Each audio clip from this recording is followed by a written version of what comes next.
Carpenter is the newest Cardinal. He was just recalled today from Memphis. Carlos Zambrano will pitch on Sunday. And Tony La Russa, no stranger to this great rivalry with the Chicago Cubs.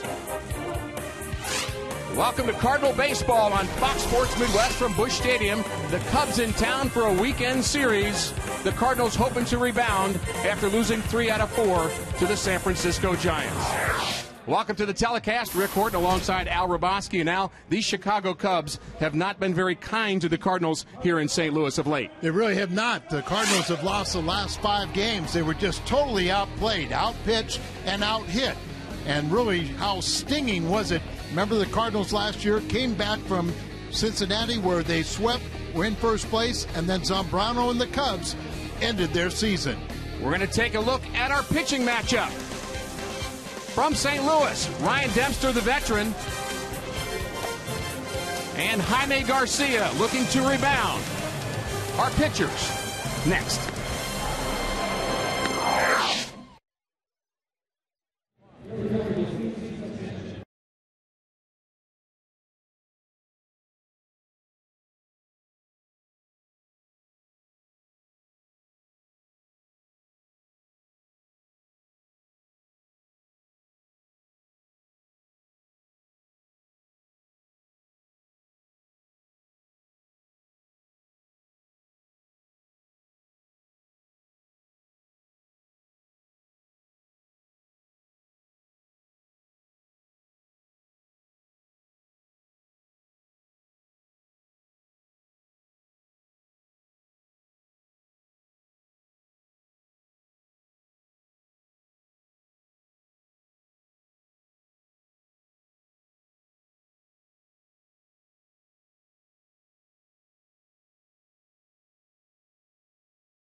To get a chance at here tonight. Well, Ryan Dempster, 3 times a 15-game winner, 2-time All-Star. Really got off to a rough start this year, pitching much better, but a struggle on the road. Jaime Garcia, his last time out was nothing but failure. But we know he's one of the best, so he'll have to put that aside, come out and pitch, and here at home he has been brilliant. Only 1 earned run in 30-plus innings. Garcia looking for victory number 6. We'll have more from St. Louis, our 5 and 55, when we come back.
To get underway, Ryan Theriot is a former Cub, and he'll begin our 5 and 55. Well, Ryan Theriot is on a career-high 16-game hitting streak, the longest streak in the major leagues right now. Colby Rasmus coming off a big night last night, a 2-run triple, and then he highlights it with a grand slam, a career-high 6 RBIs. Lance Berkman, he's hit the Central Division very well, but he's cooled off a little bit of late. He's 0 for his last 13.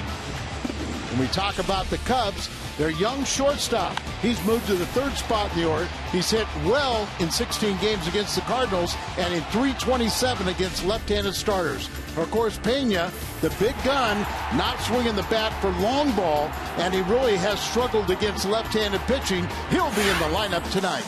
That's our 5 and 55 per first pitch right around the corner. We'll be back after this.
Third, 2004, a very young Yadier Molina makes his presence felt.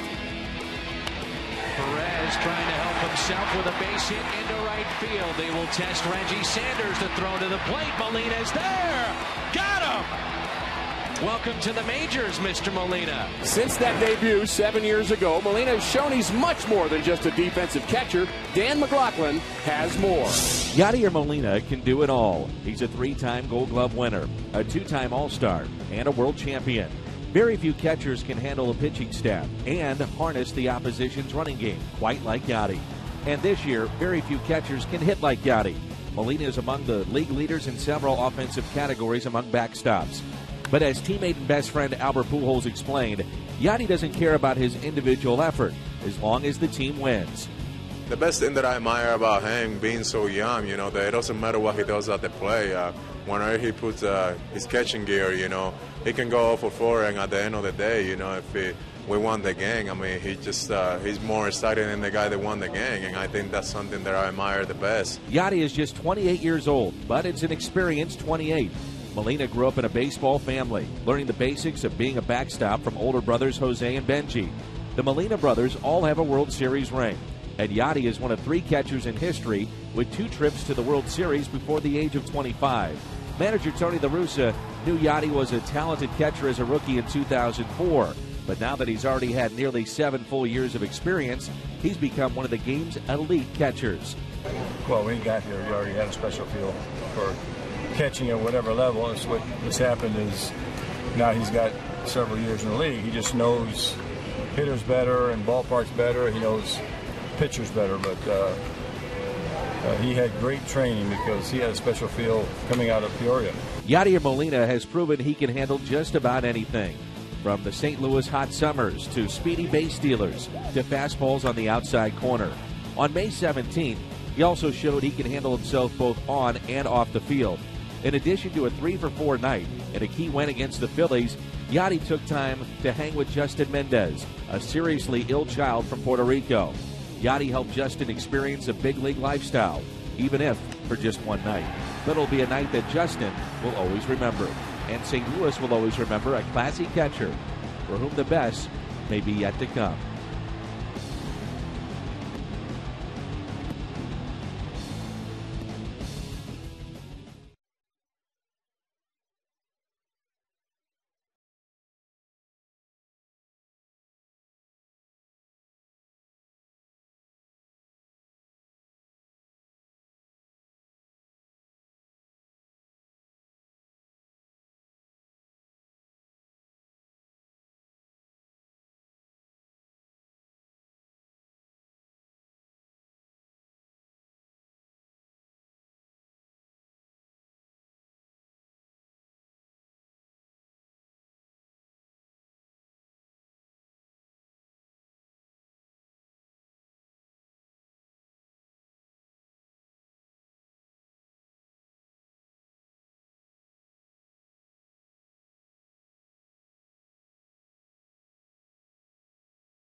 St. Louis Union Station, downtown St. Louis.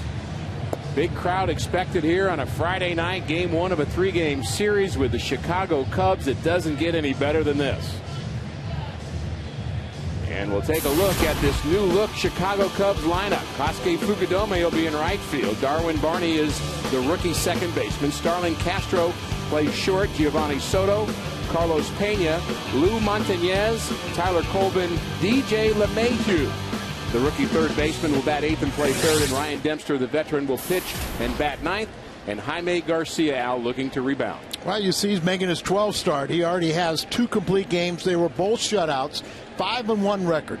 Well, that one loss was a big one where he really got beat up last time. But he's back at home where he has only allowed 1 earned run in 31 innings. Has been great here at Busch Stadium. Kosuke Fukudome will hit from the left side. 3 left-handers in this lineup against Garcia, and so far so good. Fastball on the outside corner, strike one. Ricky, we always want to see how someone bounces back from adversity, and so far a good start as he's pounding the strike zone. Fukudome at 307. A slap hitter, all-star in 2008. And victim number 1 for Garcia. Talk about your good starts. 3 straight pitches for out number 1. Eventually, Garcia will need some defense behind him. Jay, Rasmussen, Berkman Left to right in the outfield. Descalzo, Terrio, Schumacher, and Albert Pujols on the infield. And three-time Gold Glover Yadier Molina behind the plate. Jaime Garcia making start number 12. Lance Berkman back in the lineup after a day off yesterday. A full day off. I mean, a much-needed one, and he was available to pinch hit late if it was a chance to tie or win the game, but looping line drive into center. On comes Rasmus for out number 2. Colby, good read on that ball coming in and makes the catch. He's got good speed, just needs the good jump. It's our Plaza Tire Foxmo. I love those looks we get from the Foxmo. It showed you Castro's had a good average against the Cardinals, but most of that damage, virtually all of it, has been in his home ballpark. Here at Busch Stadium, he's struggled. Been a real odd offensive year for the Chicago Cubs. Second in the National League in batting. Strike one again on the outside corner from Garcia. But their RBI production is extraordinarily low. Second in the league in batting, but 13th in RBIs. Oh, it's a younger, faster Cubs team, but there's an awful lot of young kids that probably are being rushed to the big leagues. A lot of injuries for the Cubs. Soriano, Marlon Byrd, Aramis Ramirez, Reed Johnson, Jeff Baker, all out, all veterans. Now you take the Cardinal core veterans out of their lineup, it would be a real hard time to win. No doubt. Change up in the dirt. 1-2 to Castro. This season, look how Castro's done. But those are games in Chicago where he's batted .426. On the road or here at Busch Stadium, .154. Curveball is bounced in front of Garcia. He handles it, flips to Albert. 1-2-3 for Jaime Garcia. Good start. Top of the order for the Cardinals when we come back.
Bottom of the first inning, Tony La Russa hoping his club can rebound from a tough 4 games against the San Francisco Giants. And here's his lineup.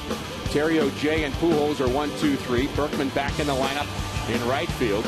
Molina, Rasmus, Schumacher, Daniel Descalzo has been a big plus to this club. He'll play third base and bat 8th. And Jaime Garcia bats 9th against Ryan Dempster, the veteran, making his 13th start of the season. 500 record, high ERA. Got off to a very slow start. Most of that in April. Fastball command was a problem. In May, he's pitched much better. He's 3-1 in May with a good ERA, but really still struggling on the road. 7-7 in his career against the Cardinals. And strike one to Ryan Theriot. Theriot, the former Cub, sitting on a 16-game hitting streak. Career high and the longest streak in the major leagues right now. Second longest this year in the National League to Andre Ethier, who had a great stretch with the Dodgers. Theriot's average now at 302. Now the Cardinals knew when they signed Theriot, they really like the asset of a grinder, a guy that knows how to play the game, and in Tony's words, a winner. They knew they were going to sacrifice a little defense, but he really has been a plus offensively. Shown very good patience at the plate. The 2-1 pitch to Theriot misses. Another deep count worked by Ryan Theriot. Well, when you struggle with your fastball, then you're kind of forced to throw that slider, but it's not like you have to throw a strike with it. And many times you want to get ahead of your fastball, and then whether it's your splitter or your slider, you want to throw it off the plate and get someone to chase. It's not necessarily a pitch you want to throw in the strike zone. Full count. This one line to right field, down the line, trouble at fair, and it's a fair ball. Theriot rounds first, headed to second, strong arm by Fukudome, he's safe. Leadoff double for Ryan Theriot. The hit streak now at 17. And he got the slider, and it was up a little bit, and he hit it right down the right field line. Fukudome really made a nice play. Got close to that ball, realized he wasn't going to be able to catch it, and then was able to recover it. It still is an extra base hit, but it could have gotten by him, and Theriot could have circled the bases. Almost a defensive swing, and here running hard all the way out of the box. Knew that Fukudome had the strong arm. That's a good heads-up play. That was our Plaza Tire Foxmo. Theriot, the runner at second. John Jay will try to move him over. The bunt to the third base line, backhanded, and played by Ryan Dempster. Successful sacrifice moves Theriot to third. He does his job. The defense behind Dempster. Lou Montañez in left field. Colvin, Fukudome in the outfield. LeMahieu, Castro, Barney, and Pena on the infield. Giovanni Soto got hurt when the Cardinals were in Chicago.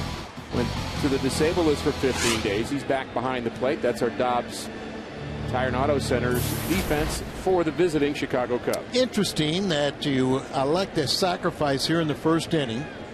Give up an out. You get the man over to third base for Albert. And one thing I would believe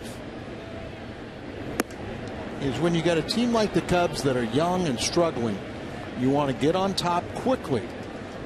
Put that pressure on them and just let them, play catch up, or maybe more importantly, say, look for tomorrow. Cardinals do have a better record when they score first. Strike one count on Pujols, takes that pitch low. Albert hitting .319 in his career against Dempster. A little bit surprising. But he does have 6 home runs and 10 RBI. And he's delivered that man from third in 4 of 11 opportunities. The 1-1. Now, as good as Albert has hit Dempster, Schumacher has been outstanding. He's hitting .450 with almost as many at-bats as Albert.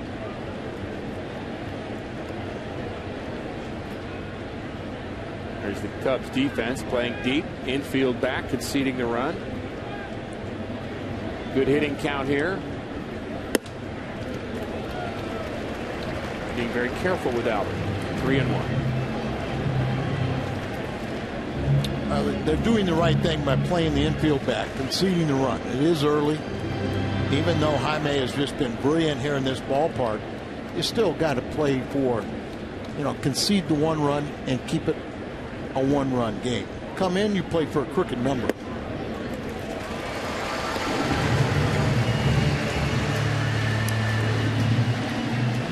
It's time for our First Bank First Take. We're banking on your future. There's the difference between the starters and the bullpen for the Chicago Cubs. Part of that is over the course of the year, they've lost 3 starters. They do have Randy Wells back, and he will be making the start tomorrow, the Belleville native.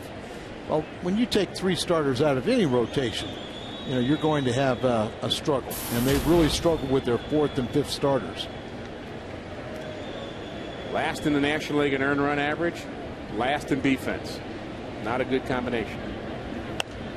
Off-speed pitch is popped up behind home plate and out of play.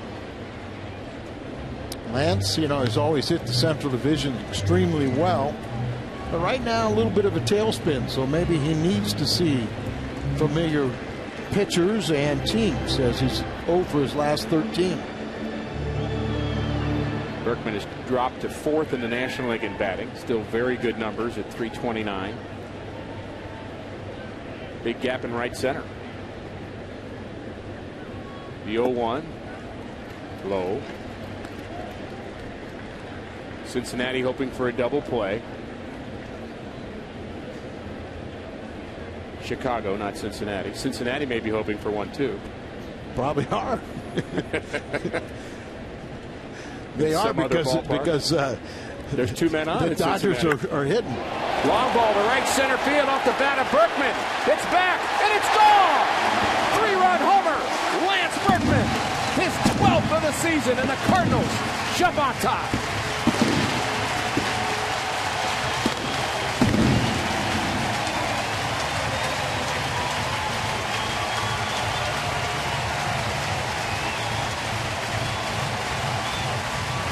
Leads the ball club with his 12 home runs and his 39 RBIs. You give a guy a day's rest, especially when you get up the age a little bit, and they will respond. Ball just above the belt, got the arms extended and drives it. Berkman safe at home, safe and secure, New York life. That's a great start to this series.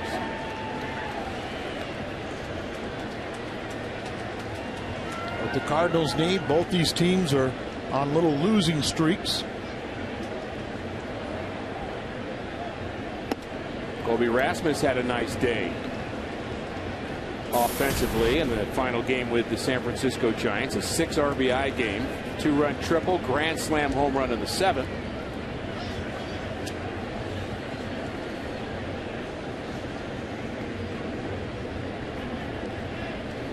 Well, the Cardinals get their wish, as when you have a team that's young and inexperienced, you want to jump out on top of them, get to them early, make them play catch up.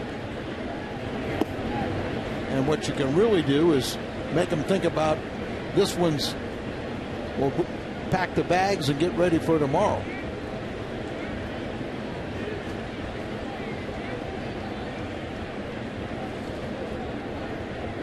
.412-foot home run for Lance Berkman.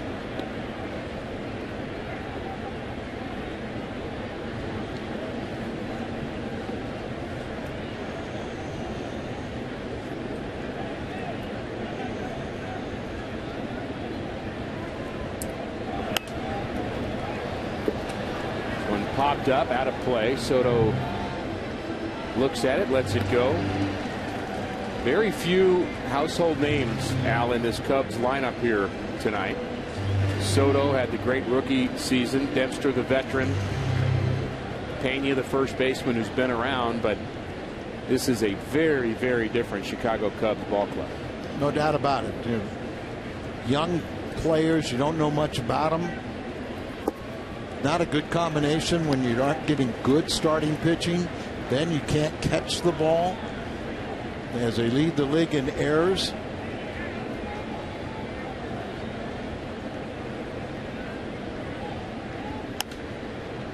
Popped up on the right side. Pena coming in. Soto over in front of the Cardinal dugout. Pena makes the play for out number 2.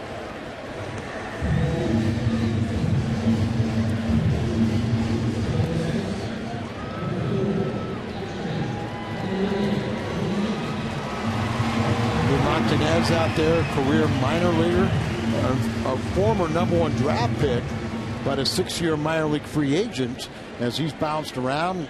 Always hit well in the minor leagues, but never at the big league level. Went to Baltimore for 3 years, and he's a good, I guess he's the poster boy for don't burn your bridges, though. Comes back to the team that originally drafted him. There's a line drive into gap off the bat of Molina. He's thinking about 2. There he goes. Good play by the center fielder. It'll be close, but Yadier Molina slides in with a 2-out double.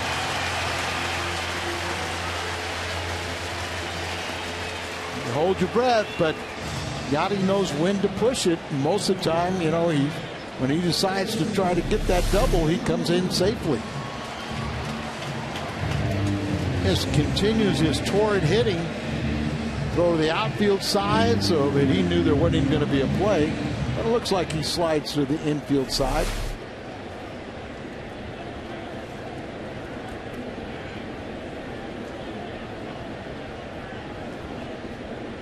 Skip Schumacher with a chance to add to the Cardinal lead. Takes a fastball right down central, 91 miles an hour.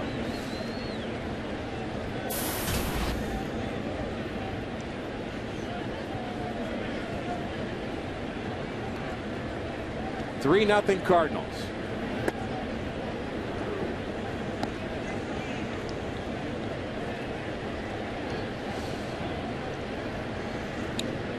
You know, Skip has a .450 career average, and that's better than 40 plate appearances against Dempster, but really unfair, missing 5 weeks. Forced to come back to the lineup due to Puto's injury. That, you know, ideally he would have stayed down in the minor leagues on a rehab until about now, but forced to come up here, and you know what a consummate professional he is. He's going to do everything he can to help him, but it's a little different than facing extended spring training pitchers, and only did that, what, 12, 15 times before getting the recall. I'll say it's different. Yeah. 1-2 the count to Schumacher, and a swing and a miss at an off-speed pitch, but the Cardinals strike early. Lance Berkman hits number 12, and the Cardinals jump on top 3-0.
Last year, microscopic ERA, good walk to strikeout ratio.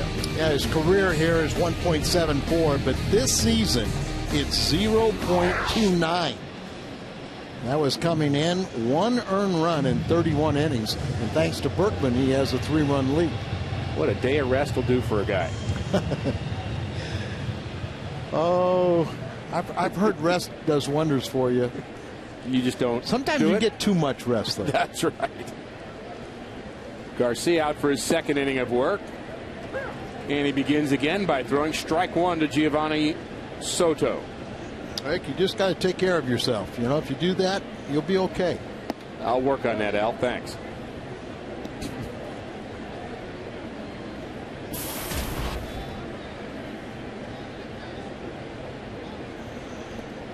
By the way, Cincinnati didn't get the double play, and they trail 1-0. I'm glad you're right on that game, too. As I kind of wanted you to watch that game a little bit. A little early in the season, but keep your tabs on. It's always that. fun. Oh, yeah. And it's always fun when the Cubs are in town. Soto late on that fastball. Cubs had a very tough series against the Houston Astros, actually swept at home. And as always, some Cub fans here at the ballpark.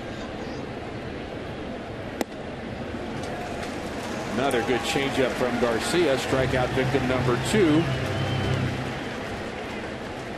Well, Jaime has exceptional stuff, whether it's a fastball, the curveball, or the changeup. But you always see that great action, tailing action there on that pitch. It's always running, moving. Makes it so difficult to center it. It's one of the reasons why he gives up so few, extra base hits. And the Cub hitters that have done well against Garcia, and it's very low sample size, but the ones that have hit him well all aren't in this game. Ramirez has had a couple of hits. Alfonso Soriano 3, and Jeff Baker, who's also hurt, the veteran. So very little experience against Garcia, so they don't really know him that well. That should be advantage Garcia. Most definitely. You as a pitcher, you know what you want to throw. That ball just running in. Pena's really had trouble against left-handed starters. Pena is only 2 for 40. Why do you think the Cubs only signed him to a 1-year contract? There's some speculation about that. Pena's bounced around a little bit in his career. Some have said that the Cardinals' first baseman is the man at the top of their wish list. Would that be the ultimate revenge for Lou Brock? I guess it might be.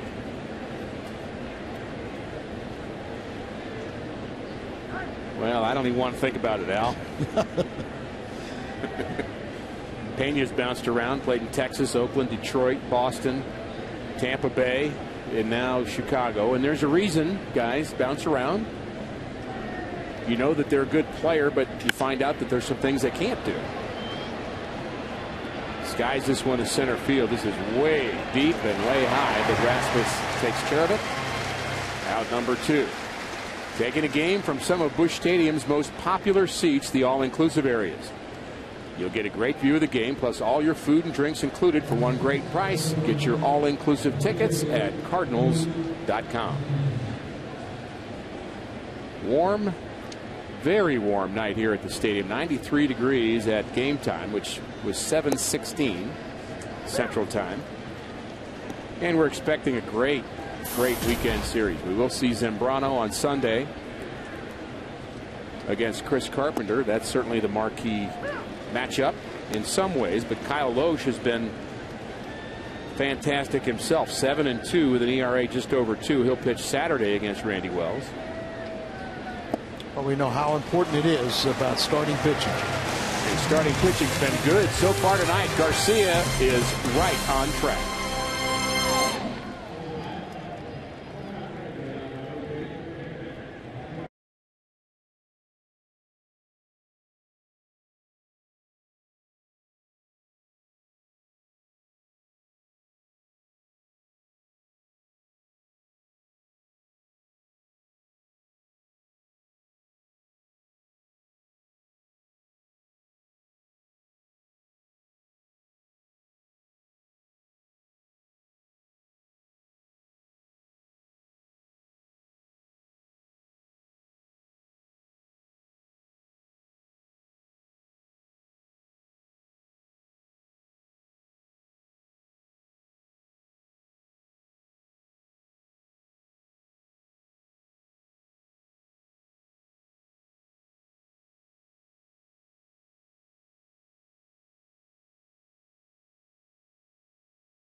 Franklin, the winner of our Fan of the Game photo contest presented by Creve Core Camera. Jennifer wins a $100 gift card from Creve Core Camera. Every month, a new winning photo is selected. Go to foxsportsmidwest.com to send us your photos and enter to win. Strike one to Daniel Descalzo, 8-9-1 for the Redbirds here. Bottom of the second inning, 3-0 Cardinals. Lance Berkman, 3-run home run has thrilled this crowd. There's a line drive to left. Back goes Montañez. And he makes the play out number one. Remember Willie Montañez? Oh, absolutely. Cardinal He Farm. a little bit. You know, he was in the Cardinal Farm system, was part of the compensation for Dick Allen, and then went on to have a great career with Philadelphia and others. He played about 8 or 9 years in the big leagues as Willie Montañez, and finally told everybody, you know what? I'd like you to pronounce that little Enye. It's Willie Montañez. Montañez. That's exactly right. First pitch low to Garcia. Garcia doing a great job. First couple of innings. Matched up against a solid veteran in Ryan Dempster. Has that little flick of the glove that he does to get himself settled over the mound. It's just something he's developed, maybe to hide the ball. I'm not sure why he does it, but he seems to be comfortable with it. Rick, I think it's a combination of things. I think in his mind it helps him become a little bit deceptive. Maybe at some point someone told him that he was chipping his pitches the way he was holding the ball in the glove, and by doing so it also is a distraction for the hitter. Hitters are trying to study that ball in the glove, watch it all the way to watch the release point, and when you flick the glove that a little bit, it changes your eye angle, and you instead of looking for the ball or the wrist, all of a sudden you watch the glove. The 2-2 swung on and missed. Garcia's strikeout victim number 2, and let's check out this unorthodox delivery of Ryan Dempster. Well, he's a 2-time All-Star, a 3-time 15-game winner, and he's been a reliever, an elite reliever and closer. Canadian-born, and just nothing fancy about it. But a few years ago, he started doing that twisting of the glove, and I think in his mind it's really helped. Slider is strike one to Terrio. Terrio doubled and later scored in the first. Dempster, one of those pitchers too that wasn't very clear early in his career whether he's going to be a reliever or a starter. He's done a little bit of both. Sure, and as I said, at times he's been an elite closer. Other times he's been in this rotation and he's done an outstanding job. 3-time 15-game winner. He's where he wants to be right now.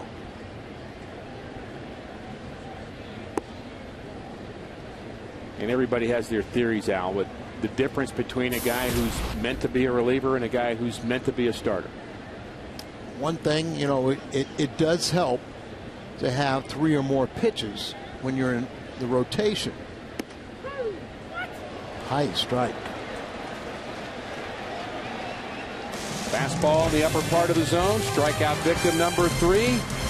We're through 2, 3-0 Cardinals.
Midwest is brought to you by the Stadium Sports Bar and Grill at Lumiere Casino. It's now open, a sports bar for everyone. By Steel, are you ready for a steal? And by Goldman Sachs, for all the reasons you invest, mutual funds from Goldman Sachs. Warm evening in St. Louis. Welcome back. We're visiting with Jay Cunningham. Al Ramoski found out that Lance Berkman took a rest and hit a home run, so Al's going to take a rest for a half an inning and see if he can come back strong. But Jay, we're glad you're joining us, and you've got a great event to tell us about. Jay, the AB brand manager. That's right, here for in Busch St. Beer. Louis, for Busch Beer, and right. You've got a great festival you want to tell us about as Tyler Colvin leads off. That's right. We've got the 5th annual St. Louis Brewers Heritage Festival happening in Forest Park next weekend, June 10th and 11th. The festival has quickly become the 3rd largest beer festival in the United States. So you can order your tickets at stlbrewfest.com or 888-792-2424. We encourage you to come out and get your tickets early because it's going to be a sellout. It's a very popular event. And you're going to have a lot of food and things along with that. Absolutely. Not just the 60 different brands, I understand. We're going to have over 75 different styles of beer. So the thing that sets this festival apart from any other beer festival in the United States, it's a festival of education versus a festival of competition. So it's varieties and sales. You have a lager tent and an ale tent. We'll have brewmasters walking the festival grounds to talk you through the sophistication and complexity of beer. Jay Cunningham's visiting with us about the 2011 St. Louis Brewers Heritage Festival, and one of the things that's so key about this is the timing's perfect. Headed into summer, it's just a great way to spend a couple of days. Absolutely. It's a beer selling season, as we call it. You know, this is the time of year. It's hot outside. You're cutting the grass. You're out on your deck. What better way to sit back and relax and have a refreshing American lager? Ryan Theriot takes care of that ground ball. 2 quick outs for the Cardinals here. 8 up, 8 down for Jaime Garcia. And, of course, the Cardinals over the years, and not just the Cardinals, but really the St. Louis community and the entire region has appreciated the great work that Anheuser-Busch has done in so many ways in the community. It's just been such a solid part of what it means to be a St. Louisan. And, of course, the baseball is part of that, isn't it, Jim? Yeah, absolutely. I mean, about 6 years ago, we got in conversations with Schlafly and to celebrate this 75th anniversary repeal of Prohibition, and that's what started the discussions. Well, we're glad you do it. Great for the visit. Thanks for the visit. We're through 2.5. Cardinals 3, Cubs nothing.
You see every game live or on demand. can also see it on your computer or your favorite devices. Visit Cardinals.com for more details.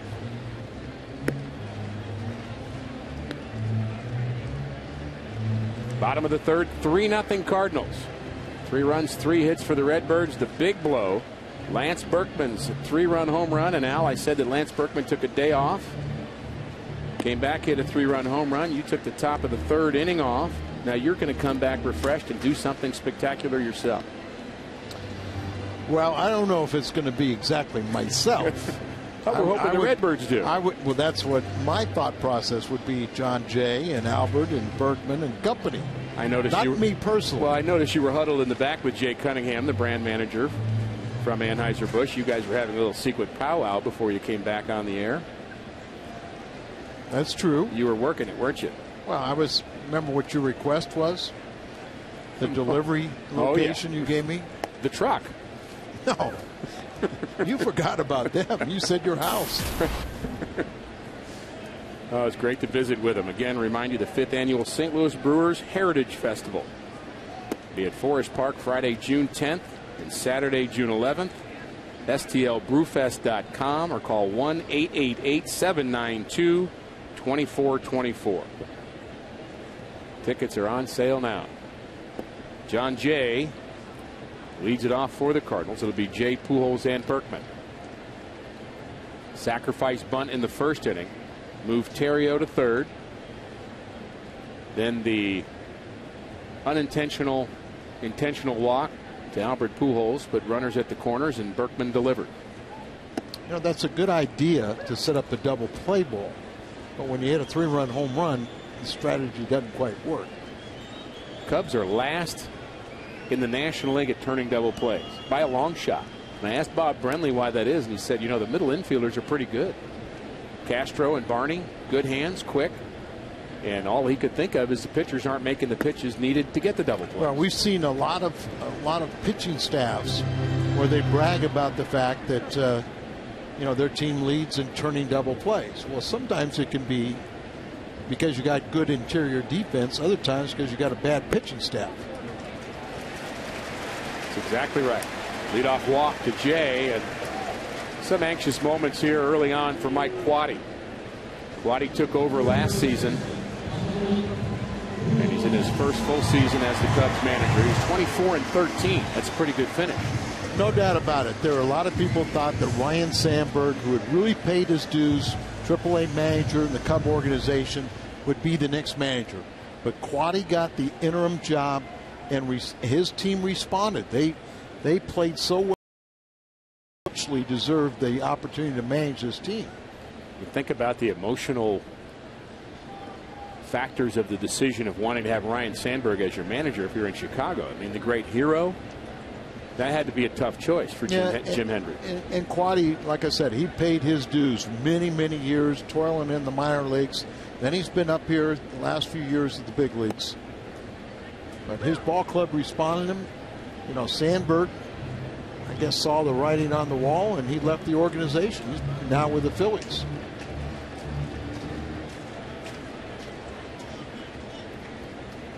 But right now, I don't think it's a fair evaluation of Quade with the team that he has on the field. Agreed. There goes the runner, and the throw from Soto is on the shortstop side. He's safe. Stolen base number 5 for John Jay. Barney tried to hang with the tag because it appeared that he comes off the bag. So he's safe, but then he loses contact. But he came back with the left arm ahead of the tag, so he gets a safe call twice.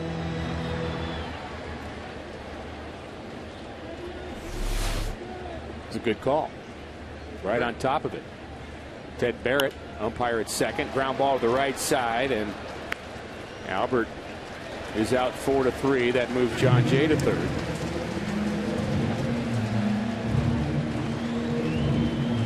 And that brings in Lance Berkman. Berkman now with 39 RBIs on the year, looking for number 40 here.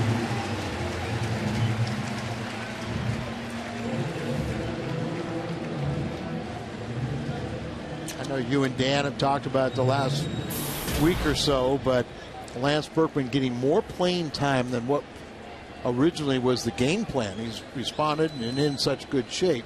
But he'll need that day off like he got. Recharge his battery, and so far in the first plate appearance, it all paid off. You can almost see his bat getting a little slower over the last week or so.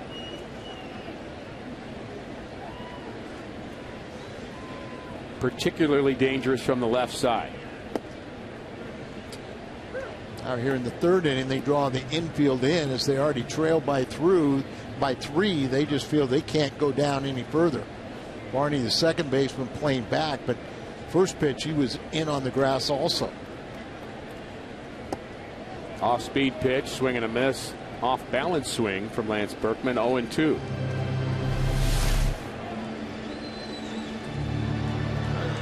The splitter, you know, he really has gotten away from throwing his splitter, and I don't know why.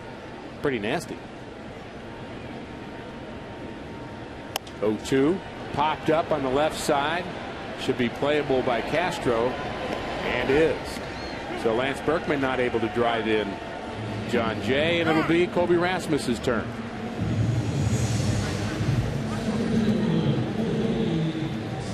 Basset Hound, Bulldog, Beagle, or Boxer. Saturday, June 25th. Pick up a rope chew toy for your furry friend. Compliments of Nestle Purina. They're available to 25,000 pet lovers ages 16 and older. Get yours by purchasing tickets at Cardinals.com.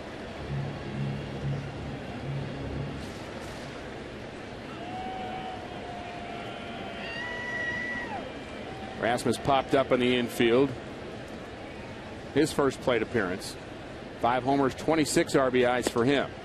Cardinals have been very good with some 2-out magic. Well, this season, I think that is, if you were to describe one aspect about this club, is the great statistic of how many, and it's well over 100 times they've driven in a run with 2 outs. Fastball misses. Mentioned the RBI totals. The Cardinals coming into play at 274 RBIs. And to give it some perspective, what that is for the Cubs, 208. 274 versus 208. That's a big difference. And the teams were batting roughly the same, average-wise. Cardinals were just taking advantage of opportunities at a much higher rate. And they've also, Al, not only been a clutch team, but they've been a team that has overcome injuries as well as any team I've seen in recent years. I've always respected and admired Tony for how he deals with injuries. He always talks about the opportunity it creates for others, and he dwells on what he has, not what he has not, you know, what he's lost. So it's you know, a manager sets the tone for that ball club. And the manager may believe that, the coaches may believe that, but you've got to get the players to believe it. That's right. But if they don't panic, then the players don't panic. You could picture day one hearing Adam Wainwright is out, day two saying we have no chance. You could have seen that happen. The 2-2 breaks the bat of Colby Rasmus. He'll have to go back for another one. You know, there's nothing good about losing Adam Wainwright, and right. There's no way you can replace Adam. But it happened so early in spring training that it very quickly became an afterthought. And everyone said, okay, we got 6 weeks of spring training. We know he's gone for the year. You know, we know he'll be a great cheerleader. But Kyle McClellan filled the shoes. You know, it created an opportunity. He jumped in there. Prior to going on the disabled list, he was one of the absolute best starters. And Ricky, I'll let you describe what's going on in the dugout. I'm going to guess that's a little rally thing they got going on. Let's just slap Adam in the head. Or wasn't somebody eating beans? And, you know, in baseball, it used to be on a 2-ball, 2-strike, 2-out pitch you do it. So I don't think they're going to do it here. I think that was the 2-2-2 thing. Let's see if they do it on 3-2. They don't. Swing and a miss. Should have. They should have. Good point. Rasmus strikes out. On to the top of the fourth.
So far, so good for Jaime.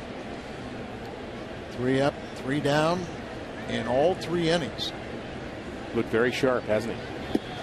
A lot of first pitch strikes, and there's one to Kosuke Fukudome. This may sound a little strange, but Jaime has been around for a while, and I'm one of his biggest fans. But even rookies, I want to see them have bad outings to see how they respond. Not that you Preferably really in spring training. You know? Well, he had those in spring training. Right. I saw it. Well, he had a bad spring, you know, but he didn't get him down. Dave Duncan always talked glowingly and positive about the outings, and then the first outing was a 2-hit shutout or a shutout. But you know, if you have it, you know, you get roughed up like Jaime did his last time out. You want to see how he responds. Does this become something that goes for 3 or 4 starts, or can he overcome it immediately? That's the thing that really makes you a big leaguer, isn't it? It sure is. Slider misses low. Had good break on his slider, his sinker, and his changeup been very effective. Uses the changeup, Al, more to right-handers than he does left-handers. Yeah, we've seen guys that have just breezed through the minor leagues, were great stars. Ground ball to the right side. Schumacher, out number 1. You know, throughout their prep days, but then all of a sudden, you know, and they come up here and they really excel. But then all of a sudden, when they have trouble, sometimes they don't have enough of a background to where they can recover, and really it ends a promising career. Now, you and I both had the approach where we struggled a lot, so when we got to the big leagues, we knew how to deal with it. You always had to have that plan B and plan C and plan D. And you were used to it. It's actually better preparation. George Kissel, we bring him up a lot. You and I have had great respect for the effect that he has had on this Cardinal organization. Longtime minor league, the late George Kissel, longtime great teacher. He used to say, I will never bring up a guy to the next level until he failed at the level before. And that's what we're talking about, because if you haven't failed, you know, when you go to the next level, or eventually you will fail. And then how do you deal with failure? You learn so much more from failure, and this isn't anything in life, than you do from your successes. 2-1 to Darwin Barney, Cubs second baseman. Has a shot at being the Rookie of the Year in the National League. Takes a strike that just barely gets the inside corner to even the count. Not very big, but boy, this kid comes to play. He overcomes his size with a lot of heart.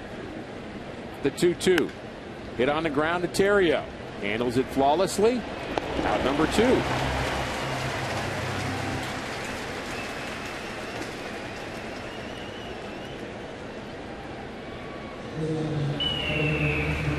The Major League Baseball All-Star Game is coming. Biggest stars will gather in Arizona in the desert for one spectacular night. The summer's biggest event. Fox brings you every thrilling moment. 2011 Major League Baseball All-Star Game. Coverage begins Tuesday, July 12th, live from Phoenix at 7 p.m. only on Fox. Look at this ball. That might come back fair. That's right. That's why he did a good job by running Castro. And defensively, the Cardinals did the right thing by not assuming that it's going to stay foul. Now we should offer our congratulations to John Watson and Karen Giamanco on their wedding tomorrow. John works in our Fox Sports Midwest office. Congratulations. One more look at that spin. Look at that ball. Like we're playing pool or something. Chalk it up. 1-2 is hit to left field and deep. Back goes Jay, but he makes the play in the left center field gap. Another 1-2-3 inning for Garcia.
June 2004. Other things happened that day too, Al. Tony La Russa got into it with Lloyd McClendon over a pitch up and in. Imagine that. And the two of them, well, they kind of went chest to chest over it. Had a nice little discussion about it. And we had some tempers between those two clubs that year, if you can remember. No way. Gerald Perry, Dave Duncan. That might have been the next day before batting practice or right when the teams were leaving. Base hit to right for Molina. He's 2 for 2. That's the very typical Yadier Molina base hit that we saw there. You're almost doing him a favor when you pitch inside to him, because he used the inside out. Or if you pitch him away, it's even more so.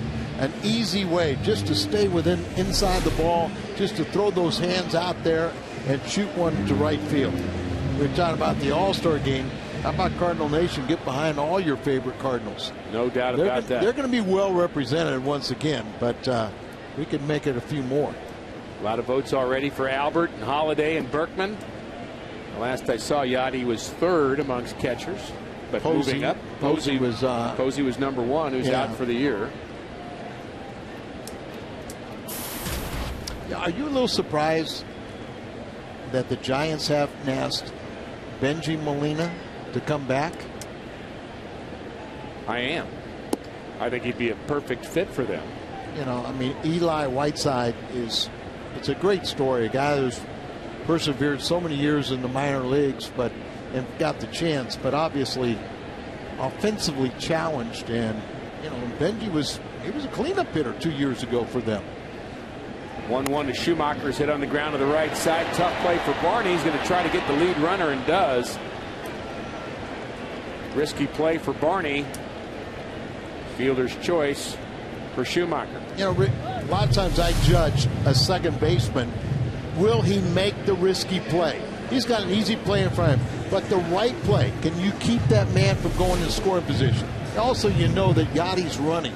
It's a difficult play. You have to execute a throw in the vicinity so your shortstop can make the play. But if you've got to get one, if you can get the lead runner, it really does help your pitcher out. He made that look very smooth too, didn't he? But that throw, when you spin one way and then have to throw back across your body, is not an easy throw to make. A lot of times people think, like an Eckstein or somebody is, doesn't have a particularly strong throwing arm. Oh, we'll just move him to second base. But there are so many plays like that one, or you're running out in the outfield, you got to throw behind first base. So many difficult throws, it's not that easy if you don't have a strong throwing arm. That's a great point. Daniel Descalzo's 0 for 1. That's why Schumacher, at times is really a tremendous asset for him. An outfielder coming to second base, but because he has such a tremendous and strong throwing arm that he can overcome, some of the laying back on a ball a little bit or do this and do that as he's making that conversion. Little bloop to center field. This should drop, and it does. Cardinals have runners at first and second on Daniel Descalzo's first hit of the night. He's had a nice homestand. A rare hit before the 7th inning. Ball outside, but just enough. Low ball hitter. He reaches out, didn't get a whole lot of it, but effectively dumped it over the infield. Jaime not really swinging the bat that well this year, but trust me, he can swing the bat. He looks good standing there, doesn't he? Yes, he does. Think he'll bunt in this situation. First and second, 1 out. Cubs are expecting it. They're playing in on the corners. Because they're expecting it, not let him swing away. Terrio's not, is pretty much a singles hitter. You got the 3-run lead, but we've seen Tony be so creative with his pitcher up there. You show bunt right now. Now that really sells it to the defense that he's going to bunt. So take the bunt off. Castro on that last play was holding the runner, Schumacher, at second, and didn't move 1 inch. That's right. Just stayed right there. You want to you shorten up the lead there. Your idea is to get the guy out at third base. Now he's moving. Jaime really doesn't look comfortable sacrificing. and only 2 on the season. Eyeballing the signs from Jose Oquendo. He does hit a lot of ground balls. He pulls a lot of ground balls to the right side, which they might be able to turn to 2. But that's why you don't want him to swing away. Pulls the bat back 1-2 to Garcia. Batting .083 on the season. Cardinals with runners at first and second. Batting here in the 4th inning, 3-0 lead. He got 2 strikes on him. You know, he's got a 3-0 lead. The way he's going right now, let him hit. Hit that ball to the vacated shortstop area. Sign me up. I'm in favor. Let's see what he does. Schumacher, the runner, at second. Descalzo at first. 1-2 is bunted down at third base line. Dempster thinks about third. He had him. And he might have been able to get Schumacher, but that little bit of hesitation. And a sacrifice for Jaime Garcia. It's time for our AT&T trivia question. Who were the last 2 opposing players to each have 6 RBI in a single game? Answer: Justin Morneau, Minnesota. Matt Holliday from Oakland. 3 days later, by the way, Matt Holliday was a Cardinal. Because the Cardinals are watching that game film. When I think about 6+ RBIs in one game, I think about Ryan Sandberg and Willie McGee in 1984. That was the 2 home runs off of Suter, right? Best game I ever saw in my entire life. Unbelievable. McGee hit for the cycle, but the best player in the game was Ryan Sandberg. 2 home runs off of Suter in his prime, and just a battle back and forth. Of course, it was at Wrigley. What a game that was. It was the game of the week. In the dirt, it gets away from Soto. And the Cardinals lead 4-0. Skip Schumacher scores easily, and a mistake by Ryan Dempster adds to the Cardinal lead. Set up away, a little slider. Boy, you really appreciate the Cardinal catchers when you see a ball like that get away. It'll be scored a wild pitch, but that ball has to be blocked with a runner at third base. You cannot tell your pitcher that, well, you can't throw a ball in the dirt. You have to be able to throw a ball in the dirt with a runner at third. 2-0 pitch. Terrio fakes a bunt, and Descalzo was way up the line at third. Had to scamper back. Descalzo thought that he bunted the ball as they made contact. Obviously not a squeeze situation, No. but he thought the ball might be in play, and he took off. Ball hit to right. Should be foul, may be playable, and into the seats goes Fukudome, and he does not come up with it. Good effort, though.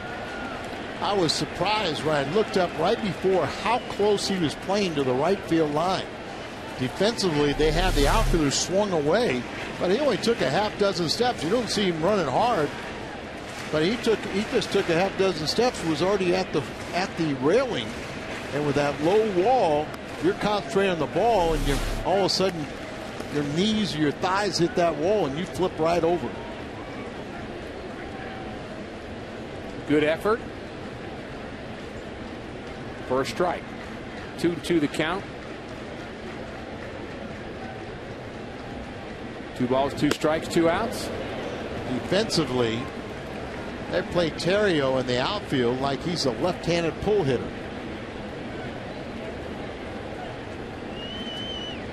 Big gap in left center, but look where Fukudome is in right.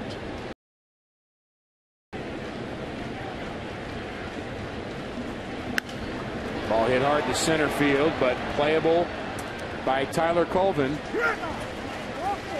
Successful sacrifice by Garcia leads to a Cardinal run.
At Mo.com to start planning your next Missouri getaway. Welcome to Lambert's Cafe in Sikeston. People who visit Lambert's Cafe for the first time are always amazed at the great portions served for every order. Lambert's, of course, is known for their throwed rolls, where the waiters actually throw their dinner rolls across the dining rooms at guests. The cafe that's here now is in its 4th incarnation. Each move from the original Lambert's came as the popularity of the cafe increased and more space was needed. And I know Al has been to Lambert's. Oh, yeah, in the Caravan. Where's Blake DeWitt? Where is he? Besides on the bench. He's on the bench.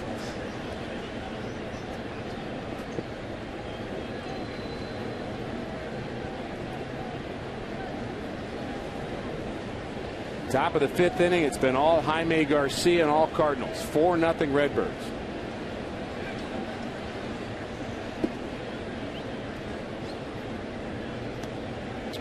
Jaime just does a good job of changing speeds, moving the ball around, but everything moves. Look at that sinking action. 91 miles an hour, but keeps it down low, and then it just bottom falls out. That pitch so low, you'd think, what's he doing swinging at that? Well, he thinks it's a strike. Sure. 1-1 to count to Soto. He struck out in the 2nd. Garcia has a little deception in his movement, in his motion, almost a little hitch, you might say. Kind of stops and then goes again like McClellan does from the right side. The 2-1 pitch, good changeup, 84 miles an hour. Always about 8 to 10 miles an hour off your fastball. A lot of people think that 11 miles an hour differential is optimum. But as you said, if you sell it with the same arm action, just to get you off your fastball or just not being able to center it. But in the case of Jaime, it's usually a swing and miss pitch. You probably didn't throw very many changeups, or did you? I had a hard time trying to back off on anything. You know, why is that hard for me to believe, Al? Yeah, just at the end. Swing and a miss. Curveball. Al Raboski backing up on something. Good curveball from Garcia. Strikeout number 5. So there's a curveball, and you see that ball almost stops, and then all of a sudden it just goes straight down. But you do have to believe in a changeup. You have to be able to back off it. You have to say, I'm going to have a comfort level that this is going to be effective, even though it's slower than my other pitch. At the end of my career, I took a 3-day crash course on how to throw the spitter. Phil Reagan, the vulture. Now you're saying spitter, not splitter. Just to be clear. Well, to make it even clearer, slippery elm. Okay. You had a crash course from Phil Regan. From Phil Regan, and actually, you know, one of the most religious gentlemen in the game. Just by my thanks for throwing that in. Yeah, but it's not cheating until you're caught, you know. But I did it in the winter. He was teaching at a college, and I had been released by the Atlanta Braves, and I went up there, and I had a nasty one in the gym, but I couldn't do it outside, and of course there was saliva dripping off the ball too. So it kind of was easy to detect at the beginning. And you're supposed to, for those who are trying to learn how to throw one at home, Al, the whole key was you're supposed to almost squeeze it. Yeah, you kind of pinch it. You know, you hold it, you know, like when you throw all your other pitches, usually you're catching a seam to utilize the seam for a rotation.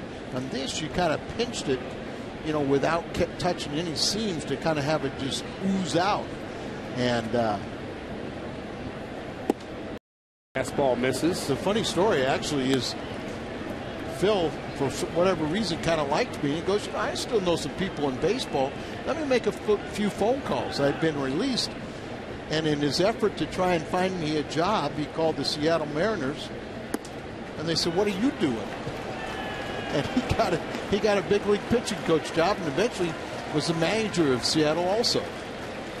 And the first base runner for the Cubs is a 1-out walk to Carlos Pena. And there ends our lesson on how to throw a spitter by Al Raboski. Thou shalt not spit, Al.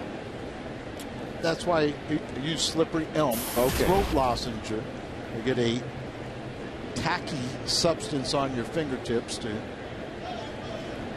help it, to assist it. Strike one to Montañez. The left fielder, we mentioned, originally drafted by the Chicago Cubs in the organization, ended up with Baltimore in the big leagues parts of the last 3 years. And now he's back with the Cubs, and he's going to shoot the gap with this one. Down to the wall. Peña's going to score. Montañez stops at second. And now he's going to head to third. Albert with the throw. He is safe at third as the ball gets away in the infield. And the Cardinals' lead is now 4-1. First hit of the night for the Chicago Cubs is Lou Montañez. It should be scored a double and an error allowing him to go to third. So Jaime throws the ball well struck out into right center.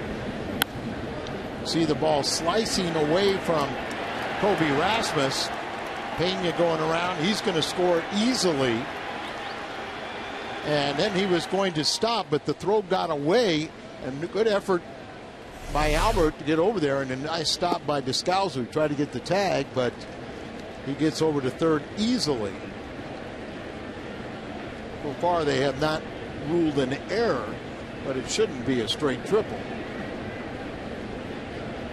And I like the view on our Hyundai Foxmo that we get throughout the ball game. This ball grounded foul. It certainly shouldn't be a triple, and you really can't say advanced on the throw either. Still no error on the scoreboard. Now they do give it a double and RBI and E9. It just kind of looked like Berkman just tried to get it back into the infield as quick as possible, and he overshot the relay man, and that's why Albert had to retrace and get the ball. Tyler Colvin has struggled at the plate this year, batting just over 100. And a swing and a miss. Big strikeout for Garcia, his second of the inning. We'll take another look at this error on Berkman. You see, he just fires it back, but way over the head of the cutoff man. There's a cutoff man out, a secondary, and then there's a trailer. But I mean, the first one, it looked like it was Schumacher, was so far out that he just threw it, got it, you know, to get it back in, and then Terrio was even further out. So missed both of them. Albert had to get it, but allowed another base.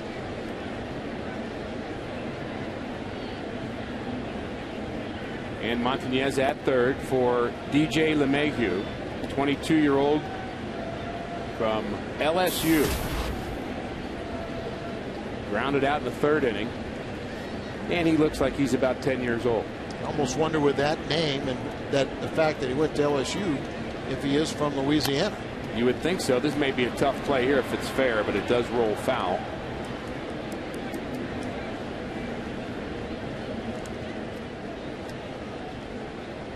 This is the game inside the game. You know, Jaime has to pick up Berkman and his defense. You go out there, he struck out Colvin to get 2 outs. You still got that runner out there.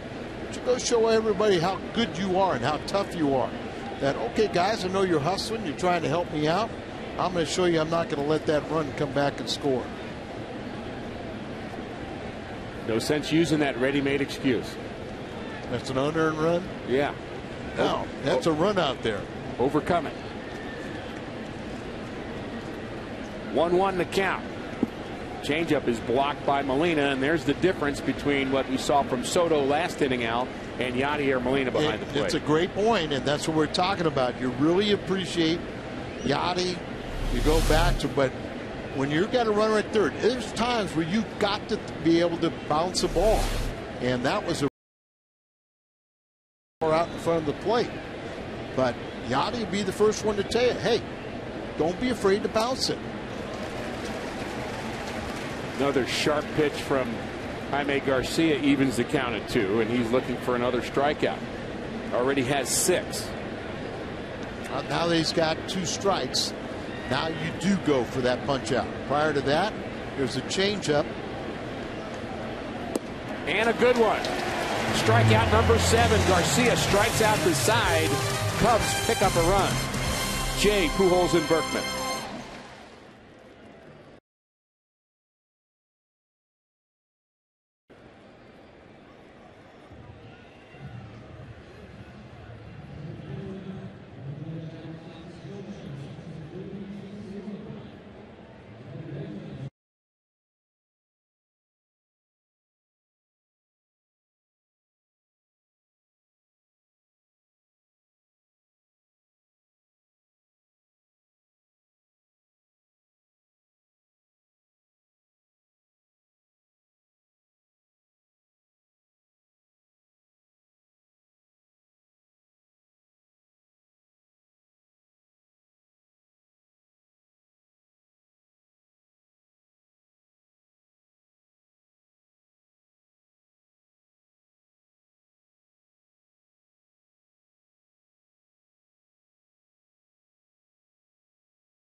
The fouls in play, swing and miss, and total.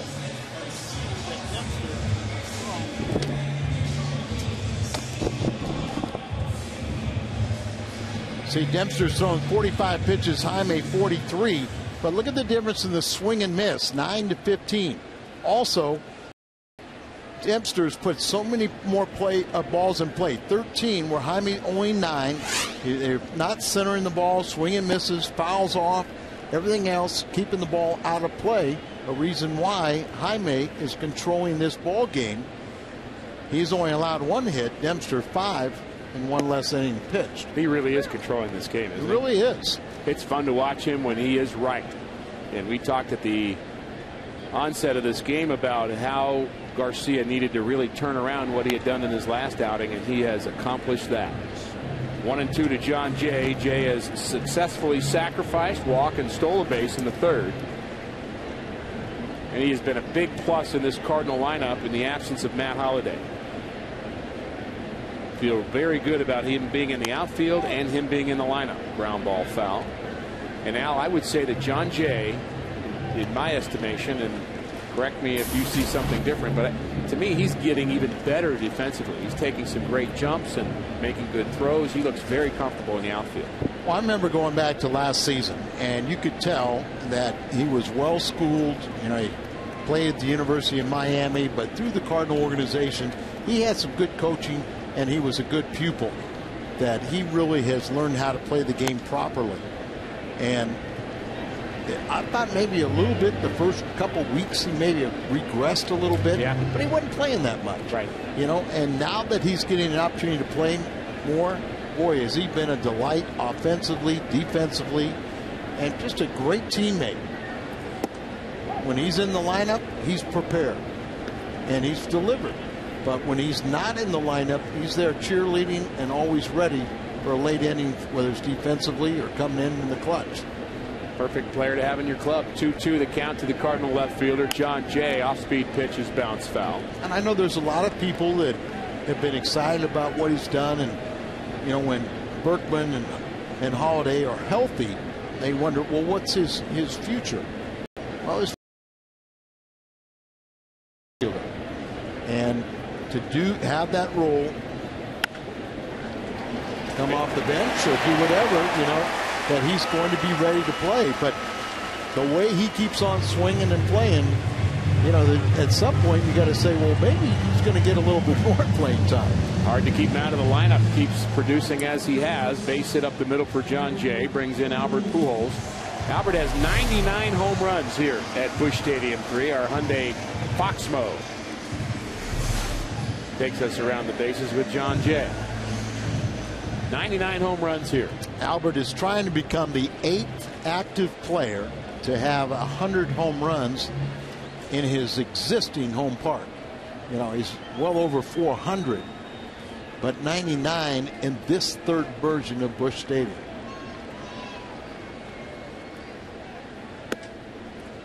First pitch high to Albert. Walked and scored in the first, bounced out in the third. Albert also 40 hits away from 2,000 in his career. And a ton of home runs against the Cubs in his career. 47. That's a pretty good season. Dempster checks on Jay. Stole the base in the third, his 5th of the year.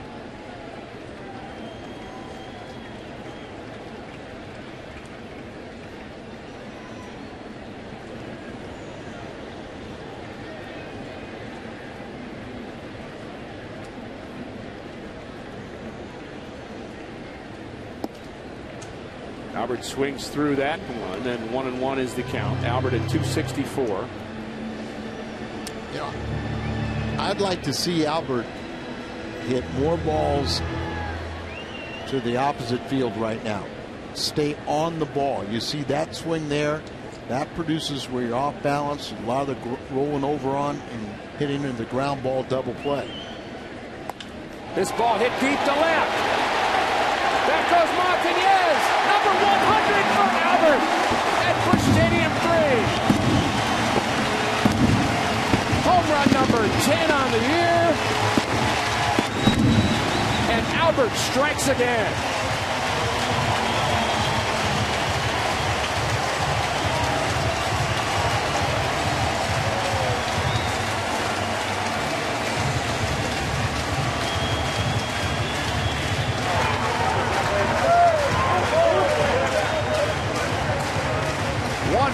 Career home runs here at Busch Stadium 3. A lot of happy faces in that Cardinal dugout. That is better than hitting the ball the right side. But even that one, he was a little off balance. He sure was. You know, but he got it up in the air and hits another magical home run. So many great moments from Albert Pujols. And here's another one. Now watch, it's a slider, but you see how he's out in front on that ball, but he got this one elevated, and he hits his, as you said, 12th home run. Or excuse me, 10th home run. His 2 more RBIs make it 33.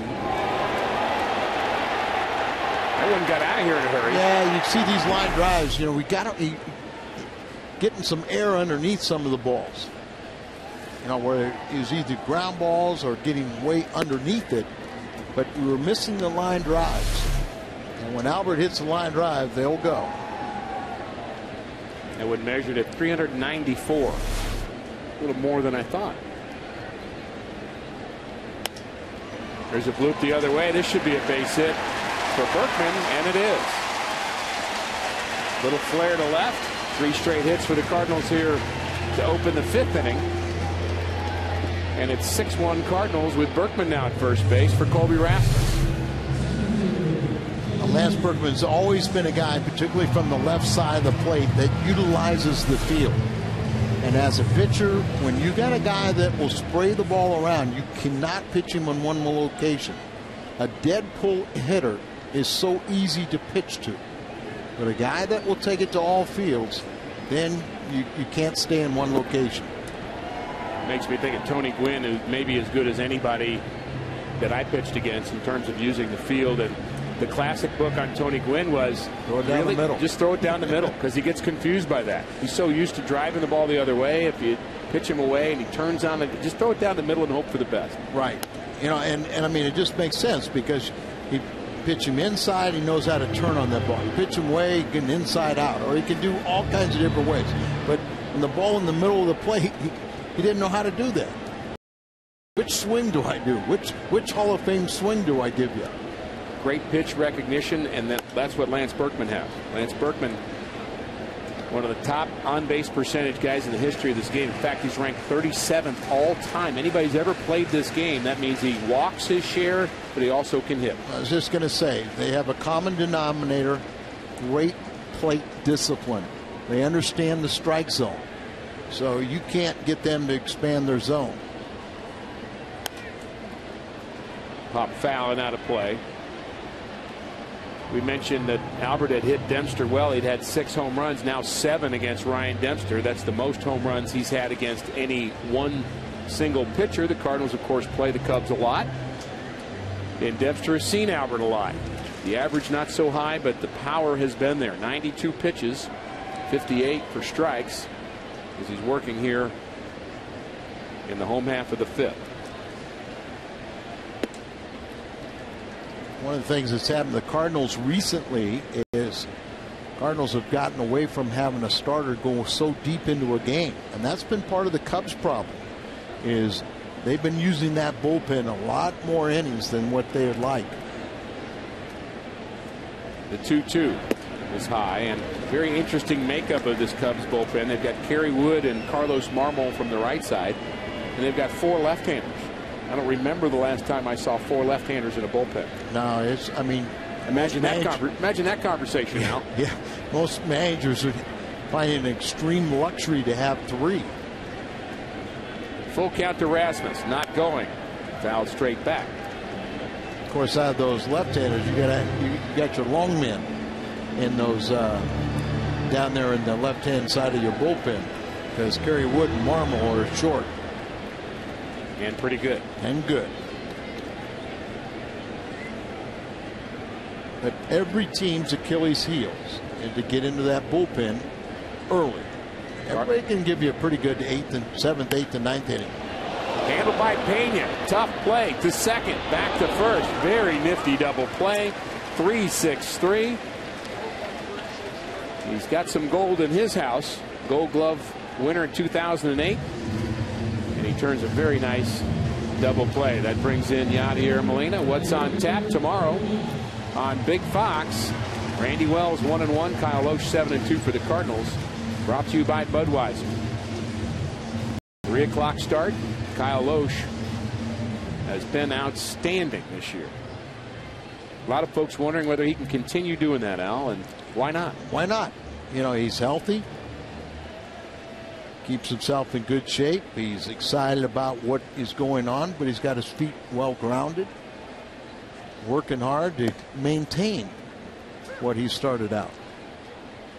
And I think he's due for a little good luck after the last 2 injury-plagued seasons. 1 strike pitch to Molina is fouled off. You made a good point, Al. We were talking about last night's game and still hadn't had a chance to ask Tony about his use of Jake Westbrook in the 8th inning, but you mentioned Kyle Loesch would have been a pretty good choice. Well, we've seen Kyle Loesch. We've seen McClellan pinch hit. Obviously, Kyle was on the disabled list, and you know, we've also seen Jaime Garcia get that, but it was a left-handed pitcher, so you rule him out. But why Westbrook over Loesch? Loesch is a very good athlete. Not that Westbrook's not, but remember, last year he was always in the American League. 1-2 to Molina. 2-2. Cardinals sent out Michael Clado, who pitched yesterday, and Pete Kozma. Kozma really to get some at-bats in AAA. Wasn't getting enough here, and they made a move to send up 2 players. Matt Carpenter hits from the left side, and Mark Hamilton is back after doing very well in AAA after getting sent down. So and really, it's the betterment of both those young players for their development. No doubt. Clado, you could see, and the word that comes to mind is potential. Right. But you can also see he's not ready. That was pretty clear.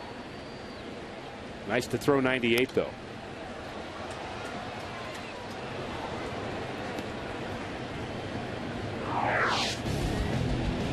High Highest average in team wins this season with a minimum of 60 plate appearances. Yadier Molina, National League rank, #1 at 422. Alan Craig and Berkman not far behind. And nice to have 3 on that list. Oh, yeah. That was 0-2, and Yadier eventually works out a walk. He's been on base all 3 times, and now the pitch count continues to decline for Ryan, who's just trying to make it through this 5th inning. And you mentioned getting into the bullpen, Al, and the Cardinals are pretty close to doing just that.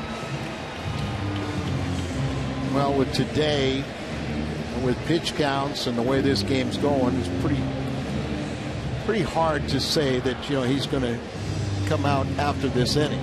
Possibly, but at the very least. And there's Russell, James Russell. His dad was a big league pitcher.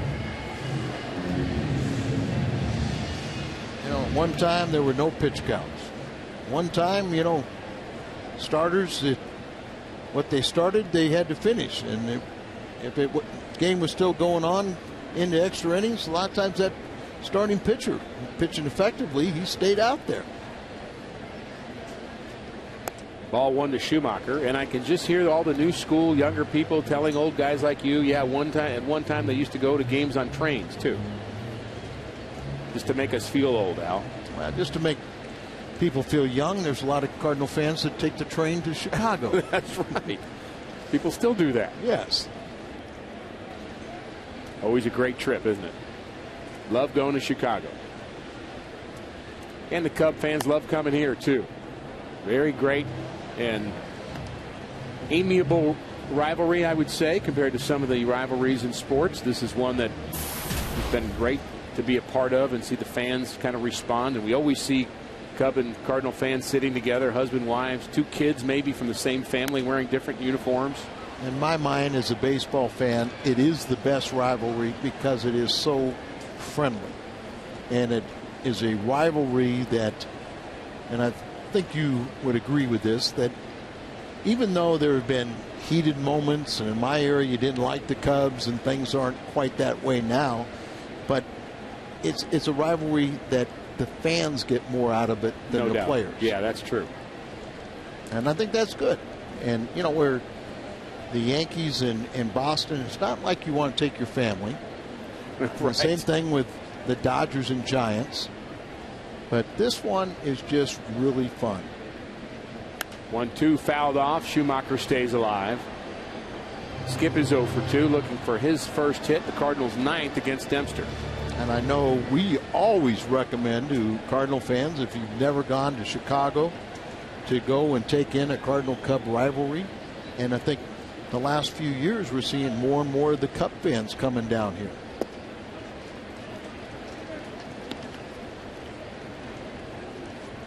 Cubs begin play in 5th place, 8 games out in the National League Central. The Cardinals 2 games up on Milwaukee, 8 games over 500. Looking to win game 1 of this series. They're enjoying a 6-1 lead. Swing and a miss in the dirt, gets away from Soto. He'll have to throw out Schumacher, and he does. And the Cardinals are through in the 5th, but they strike twice more thanks to number 5.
participating restaurants. And by Kia.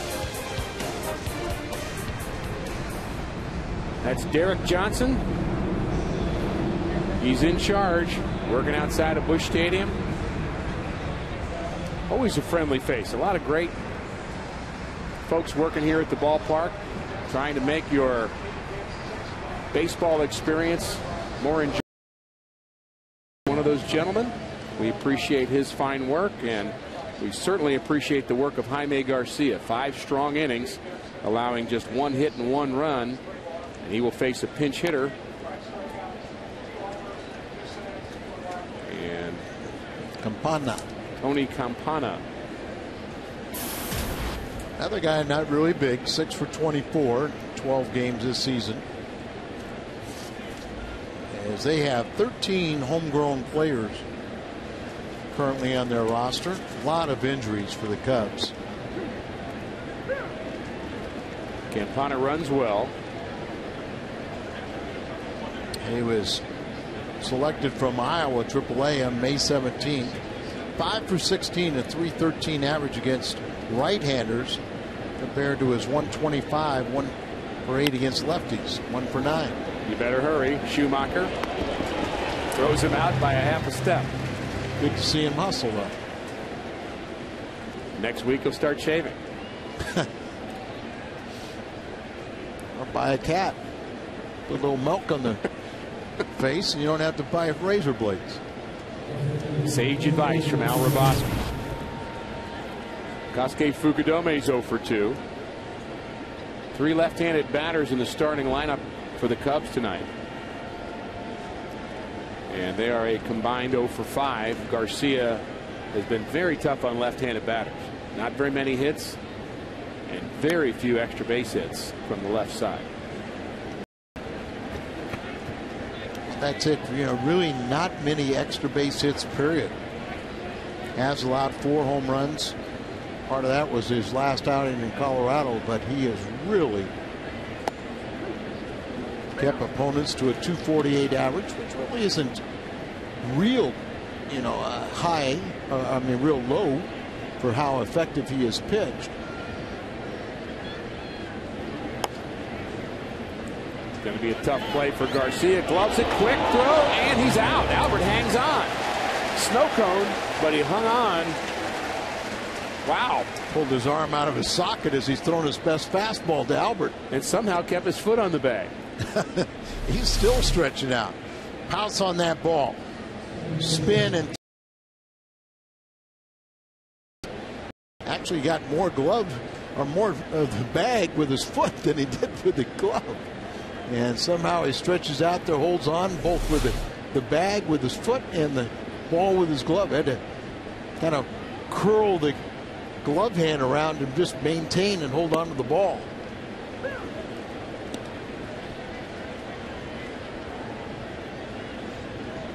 Garcia has a habit, Al, of touching the dirt after every single pitch that he throws. There's a ball in the dirt.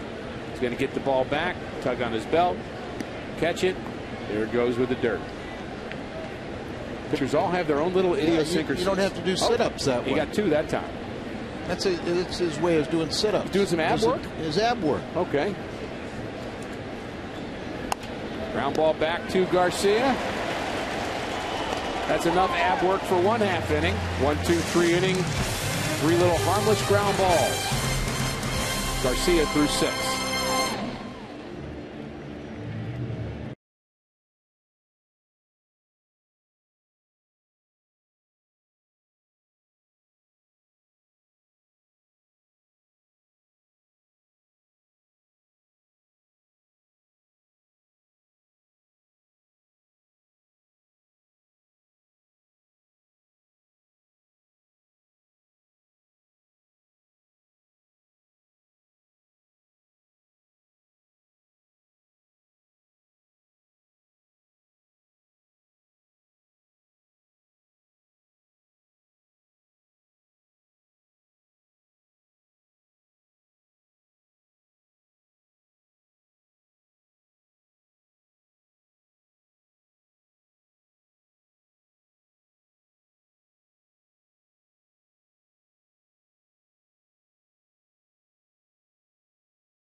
Senior Citizen Center.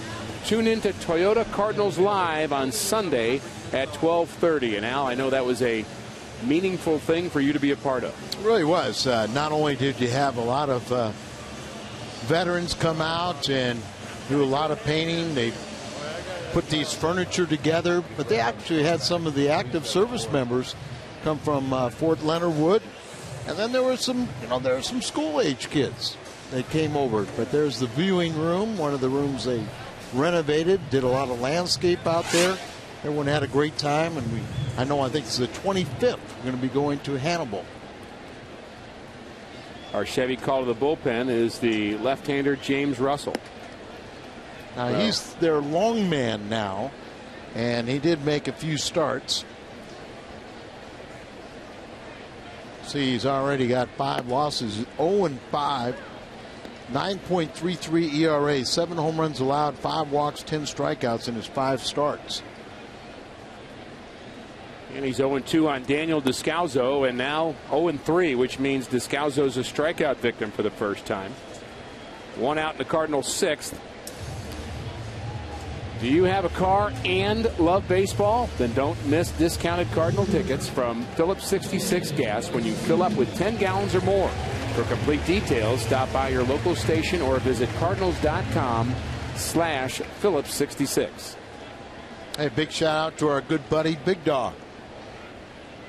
Understand he got some good news today. Let's just hope that continues and get well. We'll see him soon, but good news, and it brought a smile to all of our faces. One of our big crew members. We love Big Dog, don't we? Yeah, we do. Everybody loves Big Dog. Even the Cub fans love Big Dog.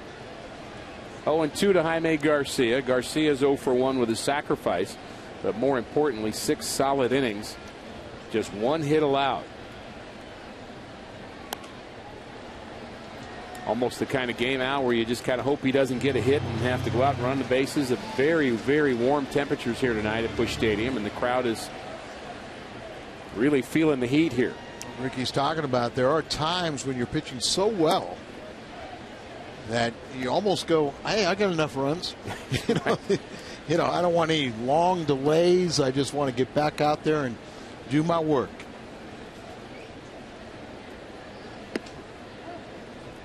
Garcia, see, wanted it to be strike 3. Come on. He's begging. Please.